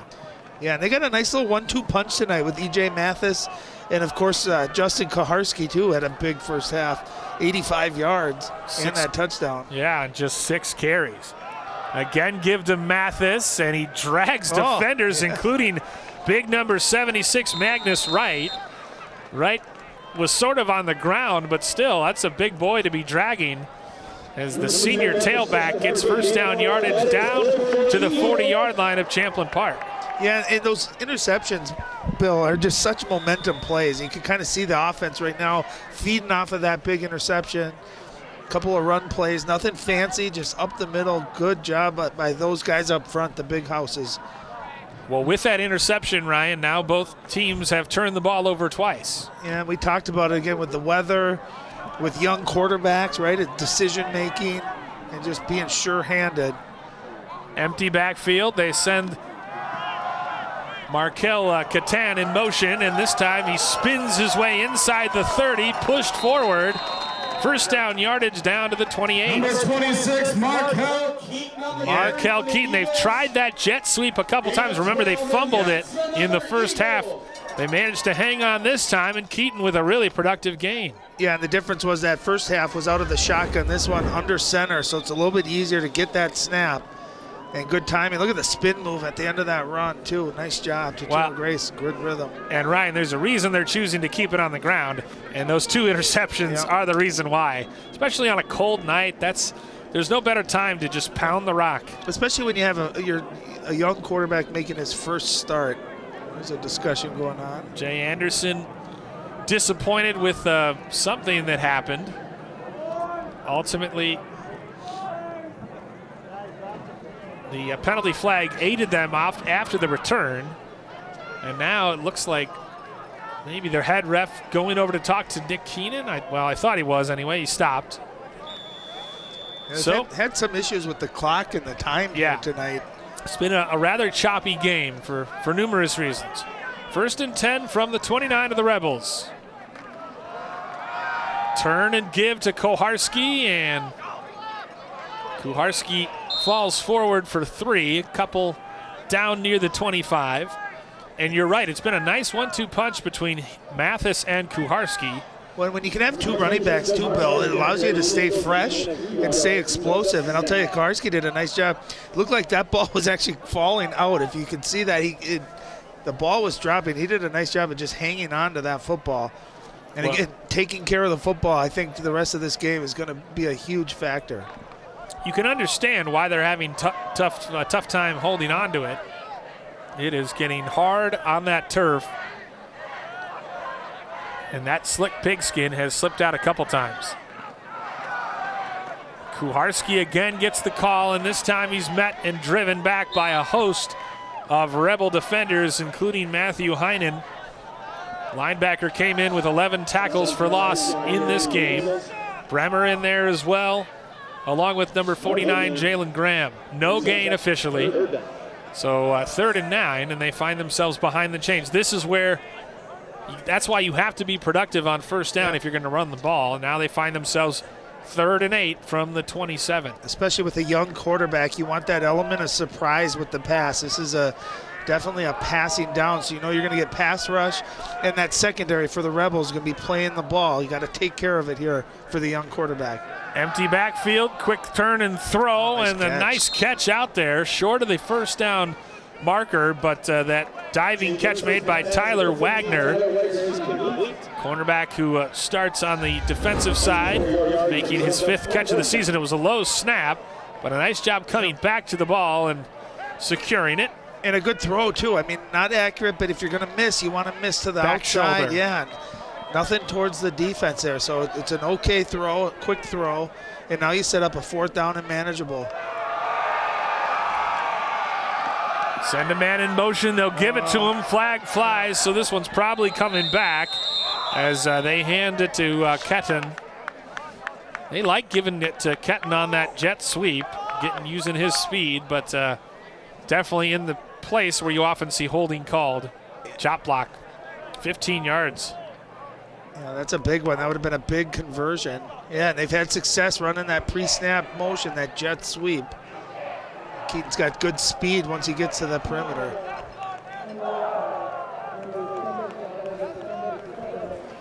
As they get 75 and 77 converging on that chop block. 75 being Kevin Trejo Dominguez, and 77 being Andrew Krengel, 6'3", 270. And what they do, if you get a double team like that, you can't have one guy high and one guy low. They're trying to protect player safety, the legs of those defensive linemen. And now you wonder, too, are they going to end up punting from this down and distance? It looks like it. They bring in Will Brands, who, remember, has been playing quarterback as well, but he's also the punter. On 4th and 20, Brands indeed, after the hard count, will pooch punt it away. Gets a high spiraling punt. It bounds at the 10. It'll roll, and it's a beautiful punt that'll be down at the 3-yard line.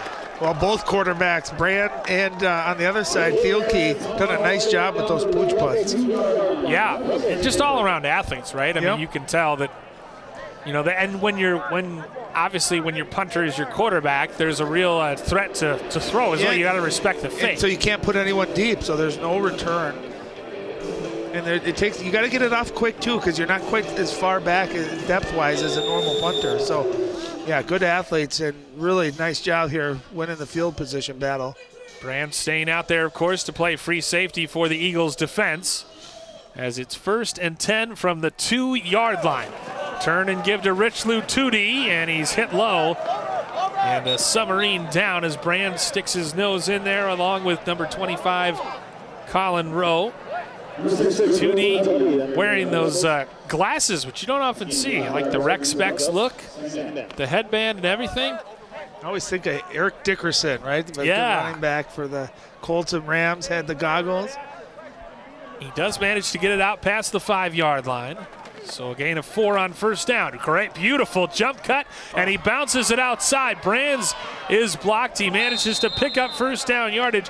Good blocking on the outside by Elijah Novak, but the instincts of Tootie always to bounce it outside. Why wouldn't you with his kind of speed? Well, he makes a guy miss. Watch right there. There was a clean shot in the backfield. Michael Strong came back there, and a nice job by Tootie just making that little jump cut and allowing him to get to the perimeter. And he picks up enough for a 1st down there, give him a little bit of breathing room. Gain of 7 out to the 12-yard line, make it the 13, and that's where they'll start after picking up the first down. Tootie this time spinning away from pressure. Strong hanging on for that ankle for dear life. Forward progress, I think they'll give him 3 or 4. And Tootie gets a well-deserved rest. So I have to imagine we'll see Ogunlana. But yeah, he is really answering the call here with Arthur Russell down with an ankle injury. Well, and he came into the game with 28 carries, right? He had 13 in the first half. He's had a number already in the second half. So his workload has been huge tonight. He's done a nice job picking up that slack. Pistol formation for the Rebels. Again, is Ogunlana breaking tackles into the second level. Finally gang tackled by Calvin McIntosh and others, but the pile pushed forward all the way out to the 40-yard line. And nice 1-2 combo as well. Really nice job by the offensive line up front. Gain of 23 for Ogunlana. I love seeing the big fellas. Look at them down the field. Watch them come into your picture here, pushing, trying to get those extra yards. You love to see the big guys hustling 20 yards down the field. Broke the tackle of Tyler Hand, among others. They'll mark him short of the 40 at the 39. Gain of 22 on that run. Ogunlana gets the call again, cuts it back in the middle, skips over a defender, and finally brought down at the 43-yard line for a pickup of 4. Yeah, nice tackle by Tyler Wagner. Strong safety coming in from the outside. Sure tackler. So after that interception as well, you know who else is going to keep it on the ground? Champlin Park. Yep. Should be a fast-moving second half, Ryan Iverson, because both teams are content to keep it on the ground. And well, Champlin Park's having success running the football. Both teams are, yeah. I think if you can mix in quick, easy, short passes just to offset the run game a little bit, there's a nice job, too. Coming up again, Wagner not letting Tootie get to the outside. Really one of the rare times tonight he hasn't been able to bounce it out. There is a penalty flag down, but yeah, At this point, you know that Tootie wants to get to the middle and then jump cut and bounce it outside, ideally to his left. That's always where he's going with it. Yeah, and if I'm the Eagles, I'm just bringing my safeties and saying, do not let the ball get to the outside. We'll tackle him here between the tackles. He is just too dangerous if he's allowed to get to the perimeter. Infraction on the Rebels. Well, penalties have hurt both offenses when they got a rhythm going. Now they're not built really for that 1st and 15, 1st and 20. So penalties and turnovers really playing a critical role in stopping drives here tonight. Penalties especially hurting Champlin Park, 2 for 10 in the first half, and then now another one here marches them back inside their 35. So they take over at their 33. 2 receivers split right. Tootie out there. They'll throw a little bubble screen. It's caught by Elijah Novak. He manages to get it back past the original line of scrimmage to the 41. So he picks up 8. Elijah Novak does. And those are the kind of easy throws that you're talking about for Thielke. Yeah, Novak's got good size. Yeah, you see him kind of holding it. Looked like his stomach or chest a little bit. And you know what that is? A lot of times it's how you land on that football. If you can land on the ball, it's almost like it just sucks the air right out of you. You can see him holding that. Knocks the wind out of you for sure as the trainers go out to attend to Novak. And that was just a little easy pitch and catch. And you want to get it in the hands of a speedster playmaker like Novak anyway. He was hit low, trying to rip it out from behind, and you see he falls right on the ball. Tyler Hand falling right on top of him. Yeah, and that ball's hard right now. It's cold, so that does not feel good. And you just hope it's something like just knocking the wind out of you, but that not a broken rib or something. Not fun.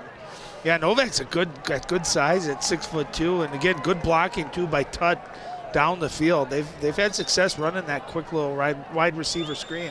Came in as one of the leading receivers for Champlin Park with 15 catches for 157 yards and a touchdown. I believe that was his first catch of the game here tonight. Rebels face a 3rd and 8 after that penalty, and that's the thing that penalties do, obviously, Ryan, is no matter how efficient your offense is, they put you behind the sticks. Well, especially with the weather the way it is and both these teams struggling to throw the football, they're not built to overcome those 3rd and longs. As Novak, you see, up under his own power and off on the sideline. 3rd and 8 now for the Rebels from their own 41. Thielke looking left, 3-step drop, airs it out. He's going downfield, and it's knocked away. Well defended on the play by number 20, Josiah Young, the sophomore cornerback. Another one of those talented sophomores on the defensive side for Totino-Grace. Well, what I loved, he was in great position, didn't let that receiver get behind him. And I'll tell you, so many defensive backs, Bill, they don't make a play on the football. That time, Josiah did a really good job. Watch his eyes, get around here. He sees that ball, almost makes a spectacular interception, but nonetheless knocks it down. Thielke looking to the sideline, and now we'll get the pooch punt. As he gets it away quickly, not his best effort. It'll bound at the 32 and take a Champlin Park roll. It's touched up at the 25. And that's where the Eagles will take over with 2 minutes remaining here in the 3rd quarter. Well, remember, that drive took over at the 1-yard line. So a nice little drive there, give them some cushion. And, again, not a great punt, but got a nice roll. And Champlin Park, you get the feeling they're going to need a defensive play again like they had in the first half. That pick 6 and an interception. Maybe they can get a big play here and get their offense a short field, try to spark them. Well, we thought it would be a competitive game coming in, Ryan, and it has lived up to that. Well, we had explosive offenses there to start the game and kind of slowed down a little bit, but and you can see Totino-Grace, they cashed in with 2 touchdowns in the first quarter, but then it's been more of the same here in the 2nd and 3rd quarter. They go to the air here, and it's overshot, looking for Molitor down the seam. Defended on the play by Schornstein. Fans wanted a flag, but none coming. Yeah, and I like that play. Right off first down, play action, you take a shot. And when you got Molitor at 6'7", running right down, you just throw it up and let him try to go make a play. It might have. Schornstein's playing with that big mitt on his, big club on his right hand, too. I don't think there was much there. I'm going to say, I'd rather you let him play. It might have been a little contact there. You can see. Big glove for Shortstein. I hadn't noticed that on his hand earlier. Tough to intercept the ball with that, but nice job, good position, and he was clearly right there. Pearson turns and gives to Kuharski, and he is submarine down, Kuharski submarine down as he comes up a little limping. And again, you see Khalil Toney coming up to make that play, bringing extra guys up into the box there to defend the run, and now you set up that 3rd and long again. And what I was saying is that first quarter was really impressive. They used short fields, took advantage, 2 offensive touchdowns.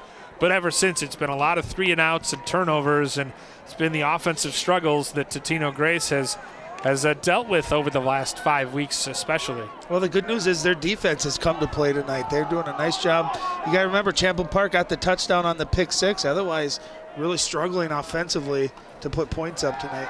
On 3rd and 7, Pearson over the middle for Molitor. He makes the catch, makes a man move, and gets the first down. Still going as he charges toward midfield.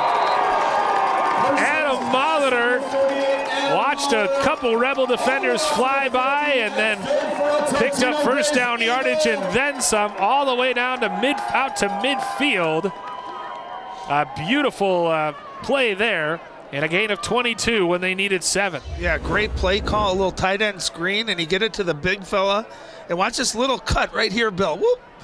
He stops, makes 2 guys miss, and then you can see the contact. Look at him keep those legs moving, picks up an extra 10 yards after contact. Big play. Broke the tackle of Logan Ottinger, and among others, and he is a load to bring down in the open field. Give the call on first down to Mathis. Mathis trying to break tackles, but he's unable to get away from Ben Bremer, who makes another outstanding play for this Rebel defense. Well, had the pick 6 in the first half. That time, great job. He was being blocked, shed the blocker, stuck with it. Great play, making that tackle for a loss. Well, after offensive fireworks in the first and second quarters, especially the first quarter, things have dramatically settled down, and we had a scoreless third quarter. Totino-Grace facing a 2nd and long as we head to the fourth quarter here in Fridley. Eagles still leading the Rebels by 2 here on senior night.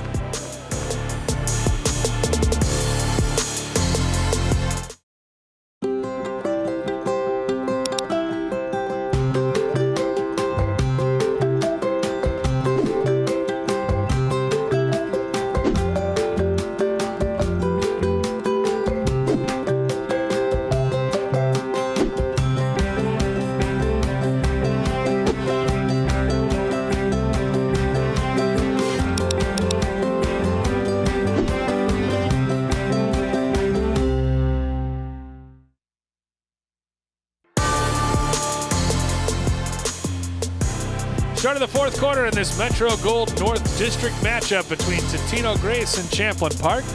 Bill Hupp, Ryan Iverson, and our entire crew here for CCX Sports in Fridley on a frigid night in the upper 30s. And you were down in the field at halftime, Ryan. It felt like that, didn't it? It was cold, but I'll tell you, at least it's not windy. So that wind sometimes can make it feel obviously a lot colder. But the field is slick, and that ball is slick. So that's certainly something to keep an eye on. Nice drive here by Totino-Grace. 2nd and 13 from their own 47-yard line.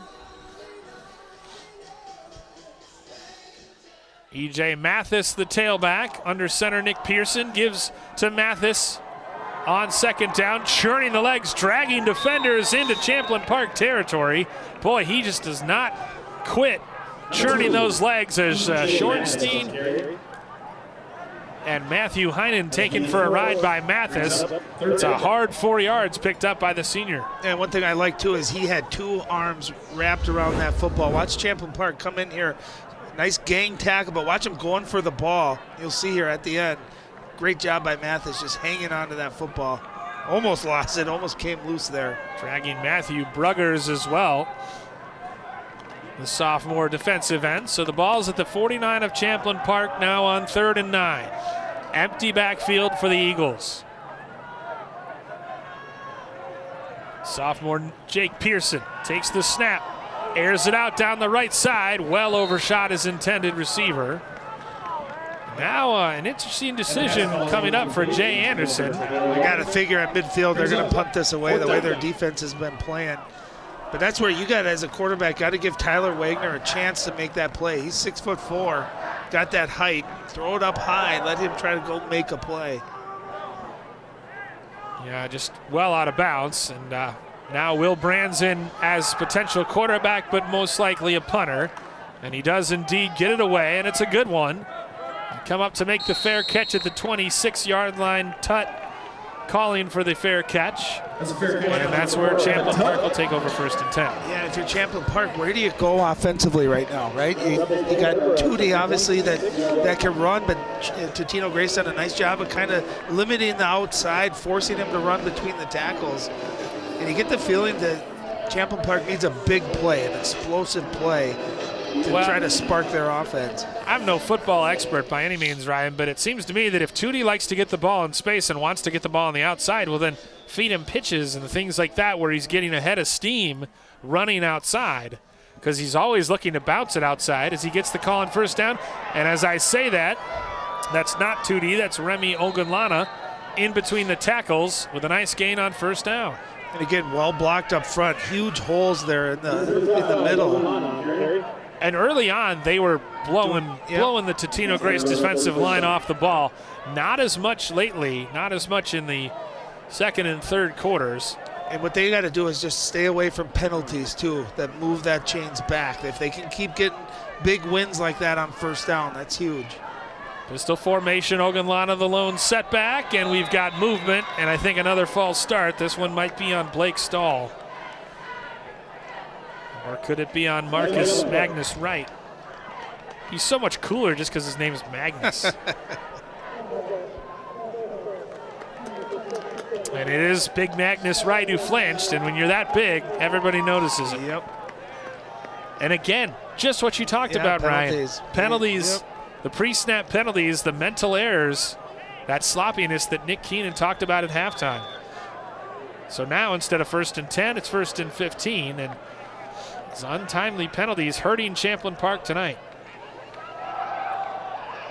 Ogunlana diving forward. He is much more like bowling ball, low center of gravity between the tackles. He is north-south. I'll tell you what you think about too. With he's only 5'7", and so when he's behind Magnus and Isaiah Wright at 6'3", 6'2", they got Benjamin Nelson at 6'4". It's hard for the defense to spot him, to see him. Yeah, he hides well, and he just does not have any wasted movement. Doesn't stutter step or all. He just hits that hole. He gets it again. This time cuts it back, steps over a tackler, and tackled shy of the 45. But another nice gainer. Yeah, did a nice job getting that penalty yards back, setting up a 3rd and manageable here. That's gain of 4 yards and brings up 3rd. Tootie will replace him, but you think about it, Arthur Russell, their main running back's not even playing tonight. So if you got Russell, Ogunlana, and Tootie, who's in there now, that's a pretty dynamic rushing attack. I think Tootie in that role too, where he's coming in maybe only getting 10 yards of carry. He breaks a tackle and then he's yanked down from behind. Rowe dangerously close to being called for a horse collar, but he manages to take Tootie down. And you see how they're setting that edge, Bill. There's just nowhere. He's trying to get to that outside. They did a nice. The Eagles defense has done a nice job adjusting to playing against Tootie. It's going to set up 4th and 2. Look at him try to kick to the outside. Nice job by number 64, Jack Burentz there, getting a hand on him. Ooh, that could have been, should have been probably a face mask on Rowe, but the officials missed it. As you see, you'll see his face. Yep, dragged back. 4th and maybe a yard and a half, but definitely punting. As they're content, both teams have to feel really good about how their defense is playing right now. So they're willing to give the offense back the football. Punt, a low line drive punt that bounds and takes a Champlin Park roll inside the 20, down to the 16. Yeah, one of the first times we actually saw a punt too, and not a pooch punt. Right, a traditional punt with a couple protectors and everything. But what a great job by Ben Bramer to get that punt away. He's doing it all. He and Khalil Toney tonight doing it all. for this Champlin Park Rebels team. And now Totino-Grace takes over with an opportunity to try to pad their lead. Same lead they've enjoyed since midway through the second quarter. 14-12 our score. And even if they don't score, Bill, if they can get a couple of first downs, again, take some time off the clock, but also flop the field position again as well. Yeah, wouldn't mind doing that. Defense has been playing. Ball's at the 23, not the 16. Pitch outside to Koharski. Kuharski is shoved out of bounds after a short gain, and now he may be dealing with some cramping issues. Yeah, anytime they go right to the stretch like that, you worry about a calf cramp. And there wasn't a lot there. Really the first time we've seen that pitch to the outside, but he does a nice job just hitting the outside, getting positive yards on the play. Maybe a Charlie horse or something, but he didn't even try to get up. As Mathis will replace him. Pick up a 4 on first down as Kuharski continues to get stretched on the sideline. Pearson turns and gives to Mathis, who got that forward lean across the 30 out to the 32. Nice kick-out block there by Kevin Trejo Dominguez, number 75. He's pulling on that. He kicks out the defensive end, a nice little hole. And again, he set up a nice 3rd and short. Continuing to work on Kuharski on the sideline. Ball's on the 31. They need to reach the 33. 3rd and 2. Big play right here. If they can, again, pick up first downs and continue to run that clock. And nope. With the hard count. Another pre-snap penalty. Once again, Magnus Wright jumps, but this time on the defensive line. And smart play there by the Eagles. Going with the hard count, try to pick up the easy first down. They get the 5-yard penalty. First down. And people might be thinking, at home, if you're watching in this cold, how do you get cramps? Well, when it's this cold, you tend not to drink as much during the game. And cramping is generally caused by a dehydration there. So oftentimes you will see cramping even when it's this cold out. And you can see Magnus knew right away. He knew it, yep.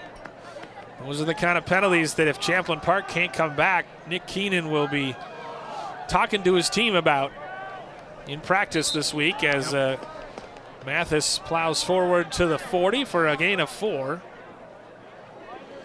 And if you're Totino-Grace, you're going to be content here, running the play clock down to 2 or 3 seconds between every play. Looks like we have an Eagle down. This stops the clock as you take a look at the 5th-year head coach, Nick Keenan. Who I played with at Eden Prairie, a couple of years older than me, but one of the sharpest guys. Even back when he was a player in high school, just kind of always saw the game, and you could tell his knowledge that he would be someday a good coach if he chose to do that. And he's done a really nice job here at Champlin Park. Made it to a prep bowl a couple of years ago. Had some really nice athletes come through. Yeah, they've had some real good players. And, it's funny you mentioned that about cramping because I did have that thought when Koharski went down as Owen Swedberg is attended to, the junior right tackle. Working on his left ankle, left knee maybe. But I did have that thought, like when it's hot out, the first game of the year between Centennial and Stillwater. It's a terrific game. And Centennial's defensive backs, when Stillwater was trying to come back and passing it all over them, their defensive backs every other play were cramping up. And it was really hot that day. And they were just not accustomed to the pace. And you sweat a lot when it's hot, so you're not drinking enough. But when you're cold, you have a tendency not to drink as much because you're maybe not sweating, and so you don't drink as much. So, cramps can happen quite a bit when it's cold out as well. Isn't it crazy? Just a few weeks ago, the opening night, it was about 84 degrees. And here we are a few weeks later, into October, and it's down into the 30s. You hope Welcome to Minnesota, right? Hope the big fella's okay. I hate seeing those lower leg injuries. Can't put any pressure on it. And obviously, as an offensive lineman, you're always at risk for getting rolled up on. Yep. But he is being helped off the field. So Swedberg will need to be replaced. 2nd and 6, and that obviously stopped the clock as well with 7:12 to go. E.J. Mathis remains out there. Interesting that they've stuck with Jake Pearson at quarterback as opposed to alternating with him and Brands, and this time a very frustrated Magnus Wright ropes down E.J. Mathis. So I don't know if I want to see an angry Magnus Wright out there. He's had a couple of penalties, but he's had a really nice game. Like some good blocking on offense, a couple of great plays there, and just clogging up that interior. He's like the Hulk. You don't want to see him mad. No. You want to make him mad. No, you don't. I would not like to be a center seeing that guy lined up across from me. Especially if he feels like he's got some atoning to do. 3rd and 4 now from the 42. Nearly, they nearly got the other right to jump. Nearly got Isaiah. Turn and pitch to Mathis coming near side, cuts it back up. They stack him up and drive him out of bounds. He's going to be about a yard short. Jalen Graham thwarting his forward momentum at the 45, and he will be a yard short. So now 4th and 1. What does Jay Anderson decide to do? I imagine punt, because you do not want to give Champlin Park the football at this part of the field. You got to think the way your defense has played tonight and the way they've been able to punt the ball and change field position. But maybe you go for it here on senior night and you just try to you put some faith in the kids. You're 1-5. You got nothing to lose. No. And also be aware of that hard count, right? We've seen them go at that a couple of times, and Champlin Park doesn't jump for it. Or they'll take a timeout. Totino-Grace has all 3, as does Champlin Park. And indeed, it looks like they are going to take a timeout with 1 second remaining on the play clock and 6:10 remaining in the game. So good coaching by Jay Anderson, using the full play clock and running this down to 6 minutes and 10 seconds. But, Ryan, we've still got a lot of football left to play. Yeah, 6 minutes, a lot of time. It's interesting, too, because you got to think if TG goes for it and they get it, Bill, you can run another 3 minutes off that clock, right? But to your point, you don't get it. You got a short field to an offense that's had difficulty sustaining long drives. So definitely a big call here. We'll see what TG. It looks like they're sending quarterback out into the game. They're keeping Pearson out there. Also jogging Davin Marlick out there as well, who is a starting senior wide receiver, but has not caught a pass tonight.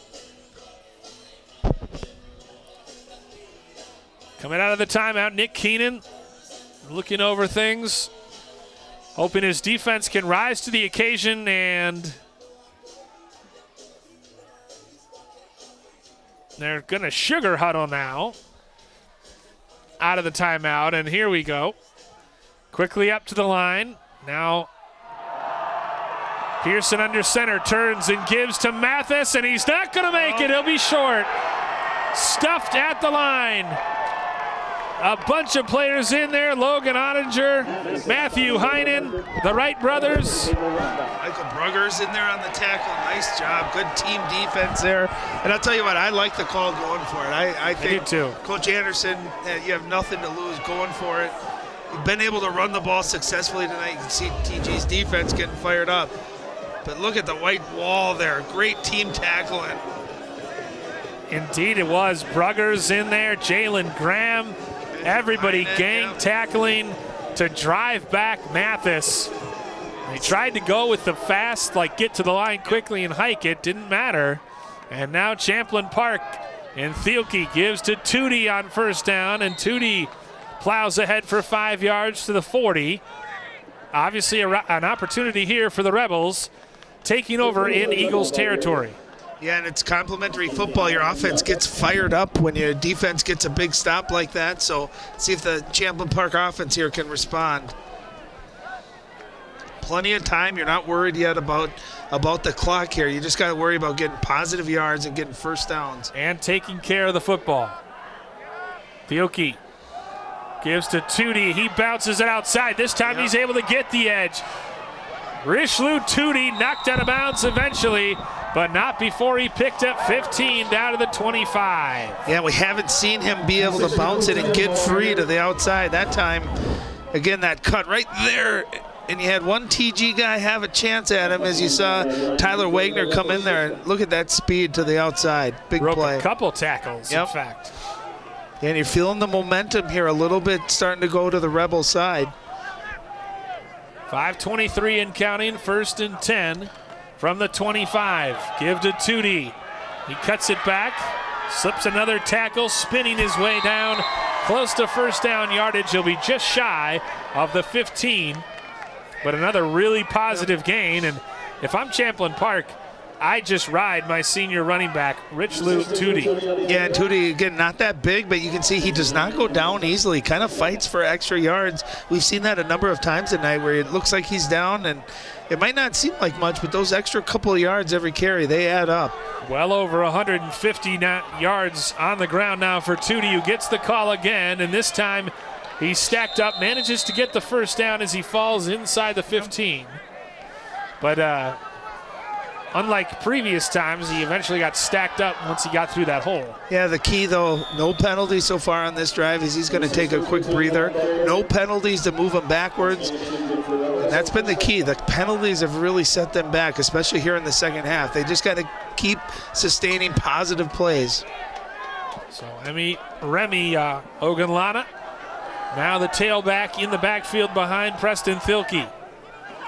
Thielke turns and gives to Ogunlana, and he's hit in the backfield and dragged down. Couldn't get going at all. Nice job in on the tackle. Will Russell, among others, making the stop for Totino-Grace. Yeah, Will Brand's in there as well. Nice job bringing extra guys up from that secondary to defend the run. And if I'm Totino-Grace, I put 9 in the box. I don't even worry about the pass right now. Nope, absolutely. You stop the run. You stop what Champlin Park's having success doing. You try to force Champlin Park to beat you through the air. No gain on that first down run. Pistol formation from the wide side. They threaten the blitz, and the hard count gets Colin Rowe. Taps himself on the chest, saying, "My bad, guys." Well, and I like what TG's doing. They're bringing the blitz. They're bringing extra guys up that middle, trying to stop the run. That time, just didn't quite time it right. You get a little too excited. Across that line, that 5 yards, that's big. Totino-Grace, by my count, only the first or second penalty. Had no penalties in the first half. Yep. They have, whereas Champlin Park has had some ill-timed ones more than anything.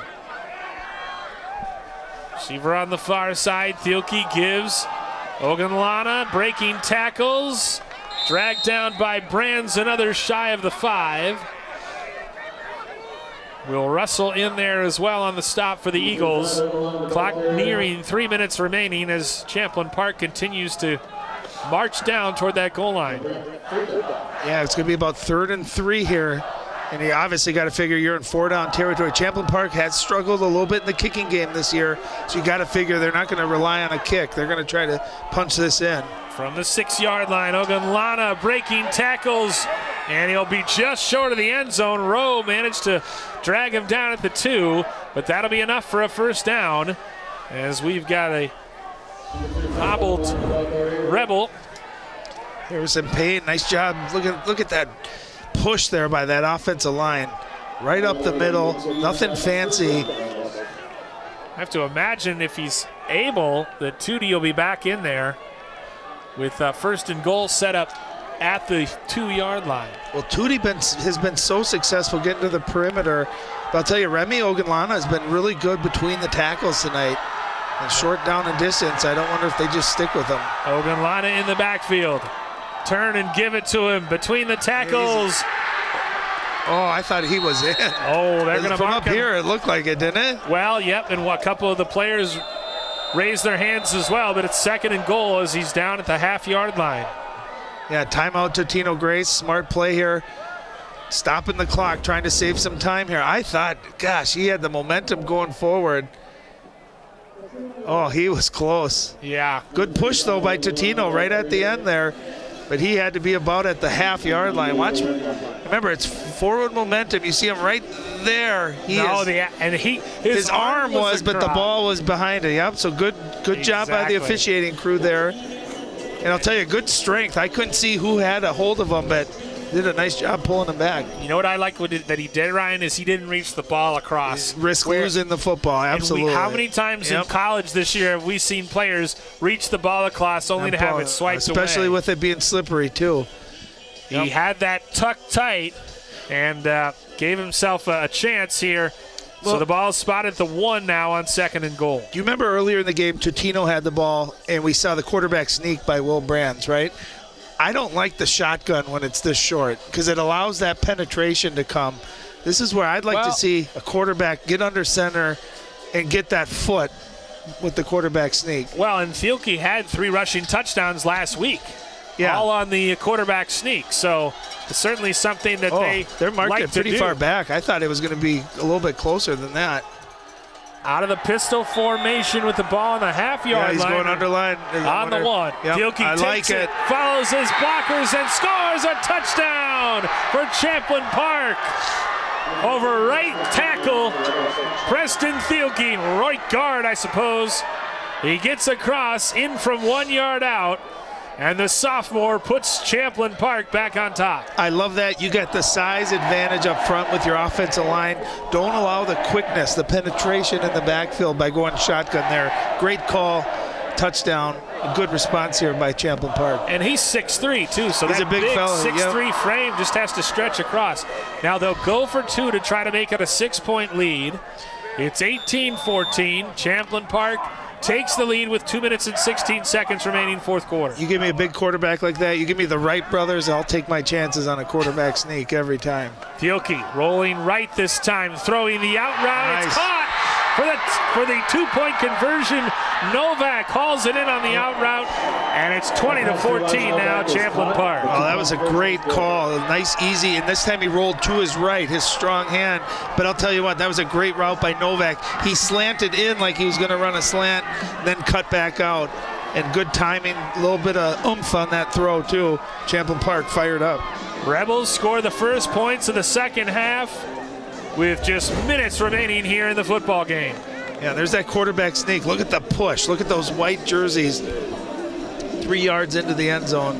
And you could tell as soon as he went under center that's what was going to happen. Yep. They didn't react.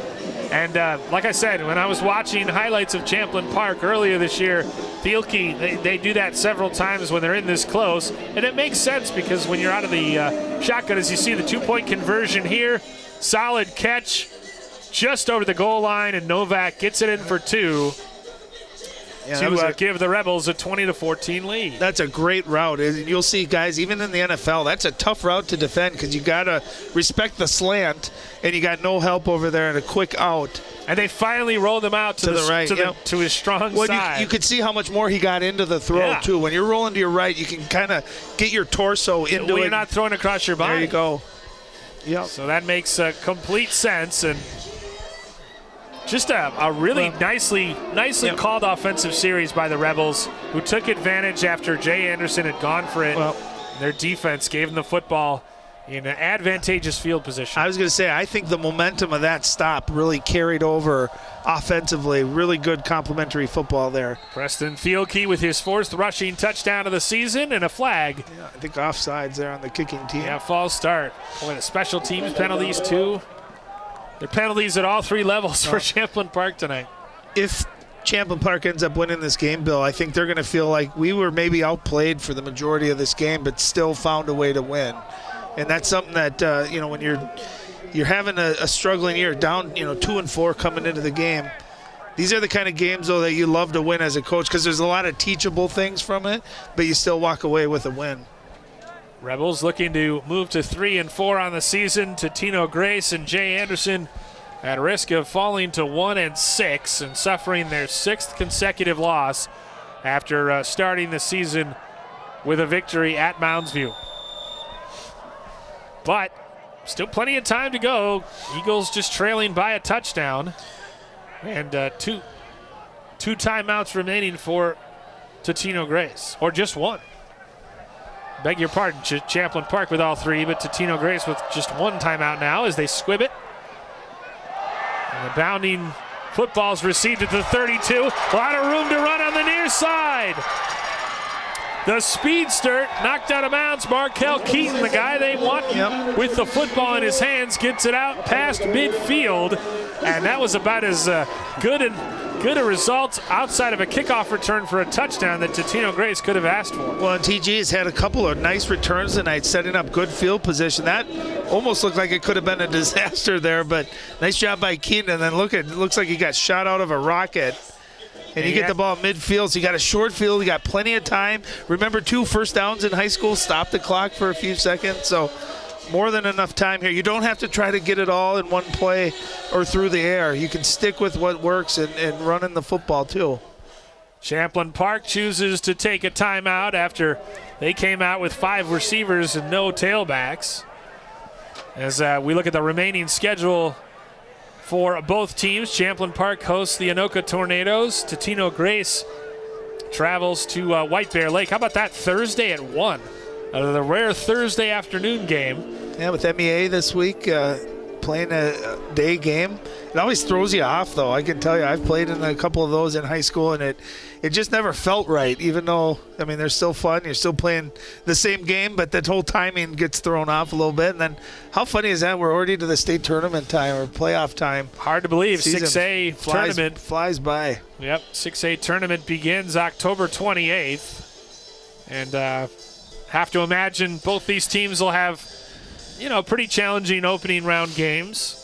Yeah, based on record, they'll be lower seeds. But I'll tell you what, if the thing about Champlin Park is that their offensive and defensive lines are pretty solid, and if they get their running back, that 1-2 punch with Tootie as well, I mean, it's dangerous enough where, and they beat Wayzata, who's a good team. They beat Blaine, who's a good team. So they're capable of really putting it together. Back to pass over the middle. Pearson, low and incomplete. Yeah, I mean, with the Wright brothers, they should be flying. I'll tell you what, this is where I'm really taking a look for Adam Molitor, the big 6'7" tight end. They've had kind of, good success trying to find him with his height. And this is where you don't have to throw every down, right? You can still run the ball. There's still enough time. You also got to remember, you got to pick up first downs. A well-timed draw, maybe a screen pass. Remember that tight end screen they ran earlier in the game? That was a really nice call. Worked really, really well. I would look for Molitor down the seam. Champlin Park hoping to pick off its third Jake Pearson pass of the day. Hit as he throws, and there it is. Intercepted at the 20-yard line. Rebels pick it off. It's Khalil Toney. Of course. He's everywhere. All over the field tonight. He makes the interception, and Totino-Grace turns it over. Their third interception of the night. Pearson limping a little bit as he comes off. He was absolutely blasted as he threw that football. Yeah, that's tough, standing in that pocket, taking the hit. He threw it up and just overthrew Adam Molitor. I like the idea of going to Molitor, but overthrew him, and guess who's there? Khalil Toney, who's been all over the field. You can see that hit coming. You ain't lying. He got blown up. I think that was Bremer flying off the edge, and then it was just like a punt for Khalil Toney, who camped under it. As you see Bremer storming in off the edge, Pearson just hammered. Well, probably should have just ate it, threw into triple coverage, and Toney, the grateful recipient, is on first down. They'll run it. Totino-Grace will take its third and final timeout. Well, I'll tell you, pass rush too, it makes a quarterback throw a second earlier than they want to. And you got to think if Pearson would have had another half a second, maybe allowed Molitor to get further down the field, that would have been a different outcome. And they can't step into their throw. It just disrupts the timing completely. But, again, that's one of those decisions that the sophomore Pearson might look back on and regret, because even if he had time, it would have been a tough catch for Molitor in traffic. Double coverage, flanked on both sides. And then Toney just came over off his other receiver to make that interception. You got to remember, too, that Keaton gave him really good field position there at midfield. With over 2 minutes left, too, I don't think you had to resort to throwing. I think you could have still ran the football a little bit. And maybe some shorter throws. You had more time. Build up your rhythm a little bit more. But I'll tell you what, the young man has thrown a couple of really nice passes tonight. Obviously, a couple of interceptions. I'm sure he wishes he had back. But the only way you learn is by playing in the game and getting experience. So he's only going to grow from this and become better. Yeah, he does look like he's got a decent arm on him. As Thielke will just dive ahead for a couple. And you have to imagine they're maybe another snap or two away from victory formation. Well, 3rd and 6, they're going to keep it on the ground here. Obviously, if they pick up a first down, this one's over. But even if they get short here, they'll be able to run the clock down to, I'm guessing, 20 to 25 seconds. As Nick Keenan stalks the sidelines. And again, he'll come away knowing his team played far from its best game, but came out of here with a win, with a road win. And this will break a 3-game losing streak for the Rebels. As again, they will host Anoka in a very winnable game for them next week. And you get a little bit of momentum going into the playoffs. Those are the most dangerous kinds of teams. Teams that are playing better, playing hard, with a little momentum and confident, and hopefully healthy, hopefully getting some of their playmakers back.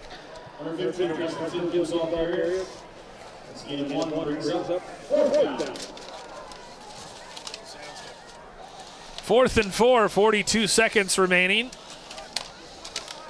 Stay tuned for the post-game show where we'll have an interview down on the field. Yeah, they'll have to punt with about 16 seconds left on the clock. I'm sure they'll take a timeout with 1 second left on the play clock. And I'll tell you, though, punting's dangerous because we've seen the return game of Totino-Grace. So you got to make sure the snap is good, you get the kickoff, and then you got to have good coverage. Champlin Park chooses to take a timeout with 16 seconds left. And assuming they can get this punt away and successfully guard it, they will come out of here with their 3rd win of the season.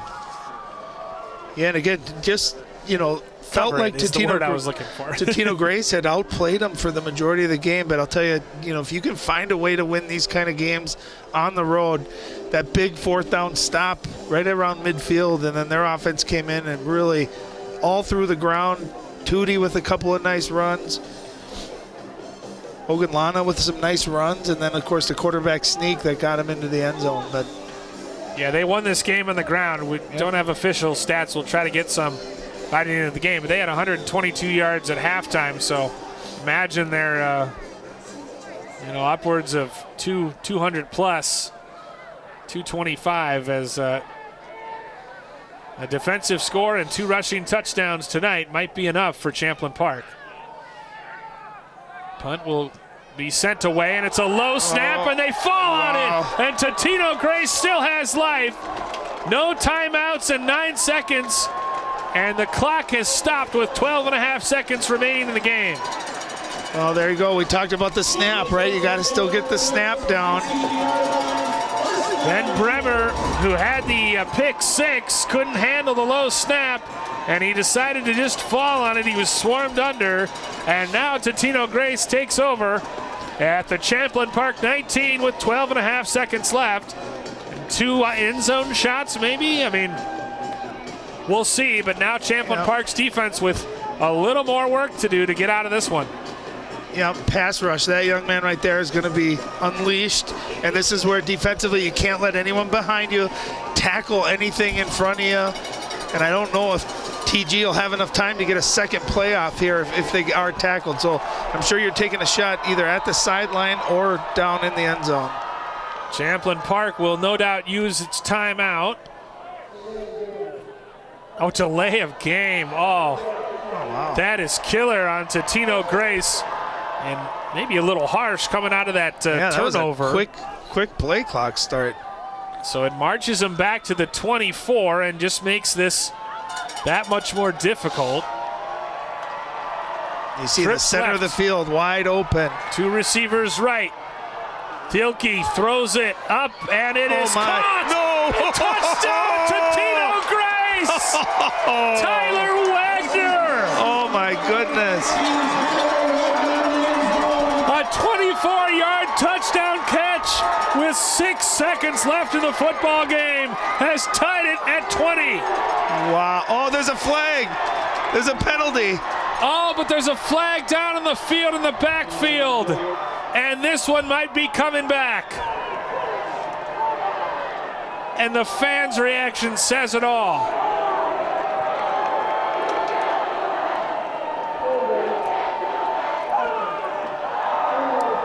Oh, my goodness. Absolutely killer set of penalties on Totino-Grace after they thought they had tied it miraculously with 6 seconds left.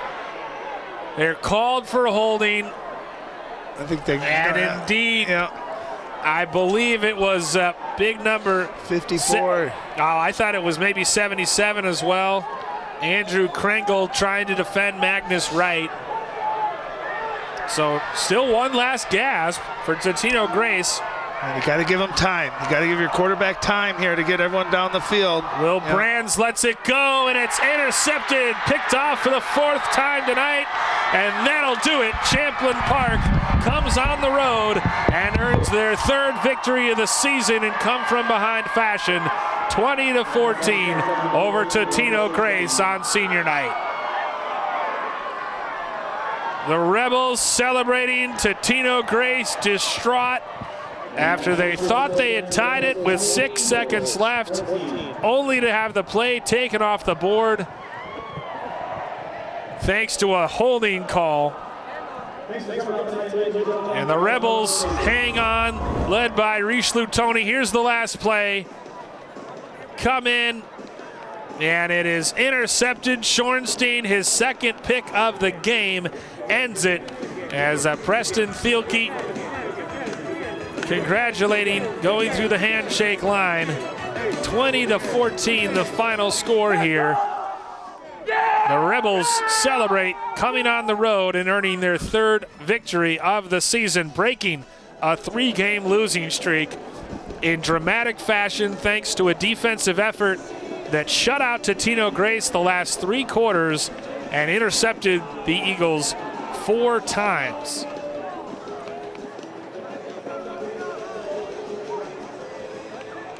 We'll have a post-game interview coming up shortly from Jim Totino Stadium here in Fridley.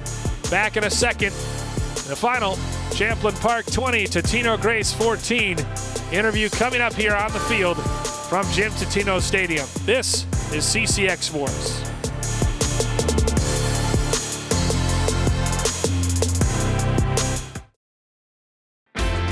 CCX Media, your source for great local programming, is now available on Roku and Apple TV. Our free app allows you to stream all 3 of our channels live.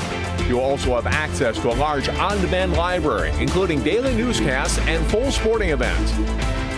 To find the app, go to the store and search CCX and download our free app. Then sit back and enjoy all of your favorite local content. Now available on Roku and Apple TV.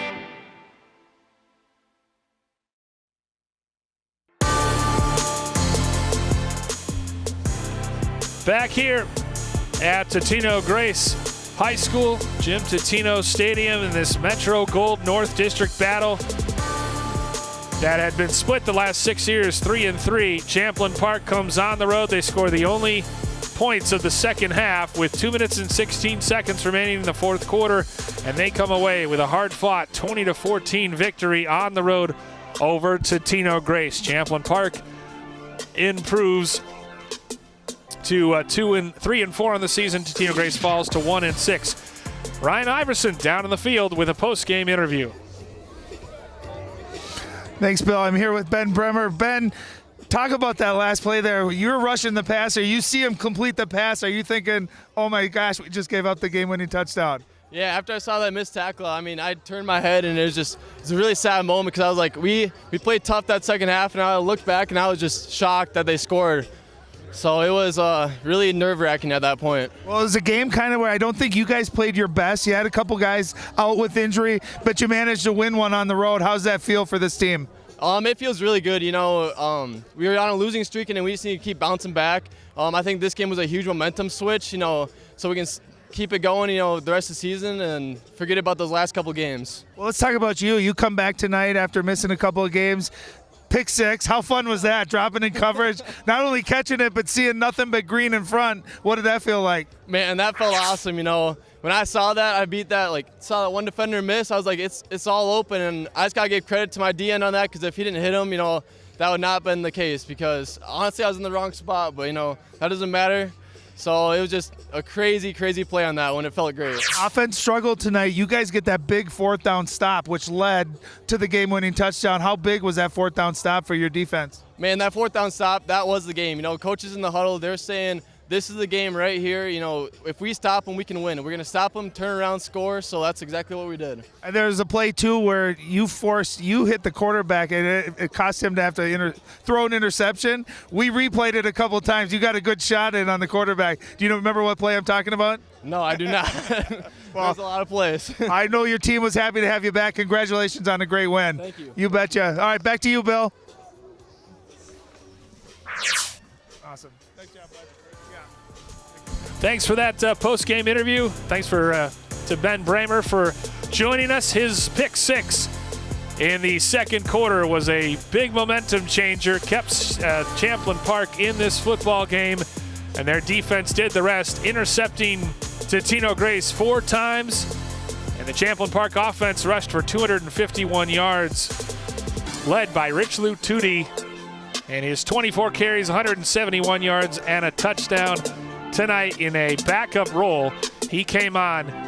Champlin Park scores a touchdown with 2 minutes and 16 seconds left, and they come from behind to down the Eagles on the road tonight by a final of 20-14. Thanks to Isaac Rice, and the rest of our crew here at CCX. My color man Ryan Iverson, I'm Bill Hupp saying good night from Fridley, where Champlin Park comes on the road and beats Totino-Grace by a final of 20-14. Thanks for watching this presentation of high school football on CCX Sports.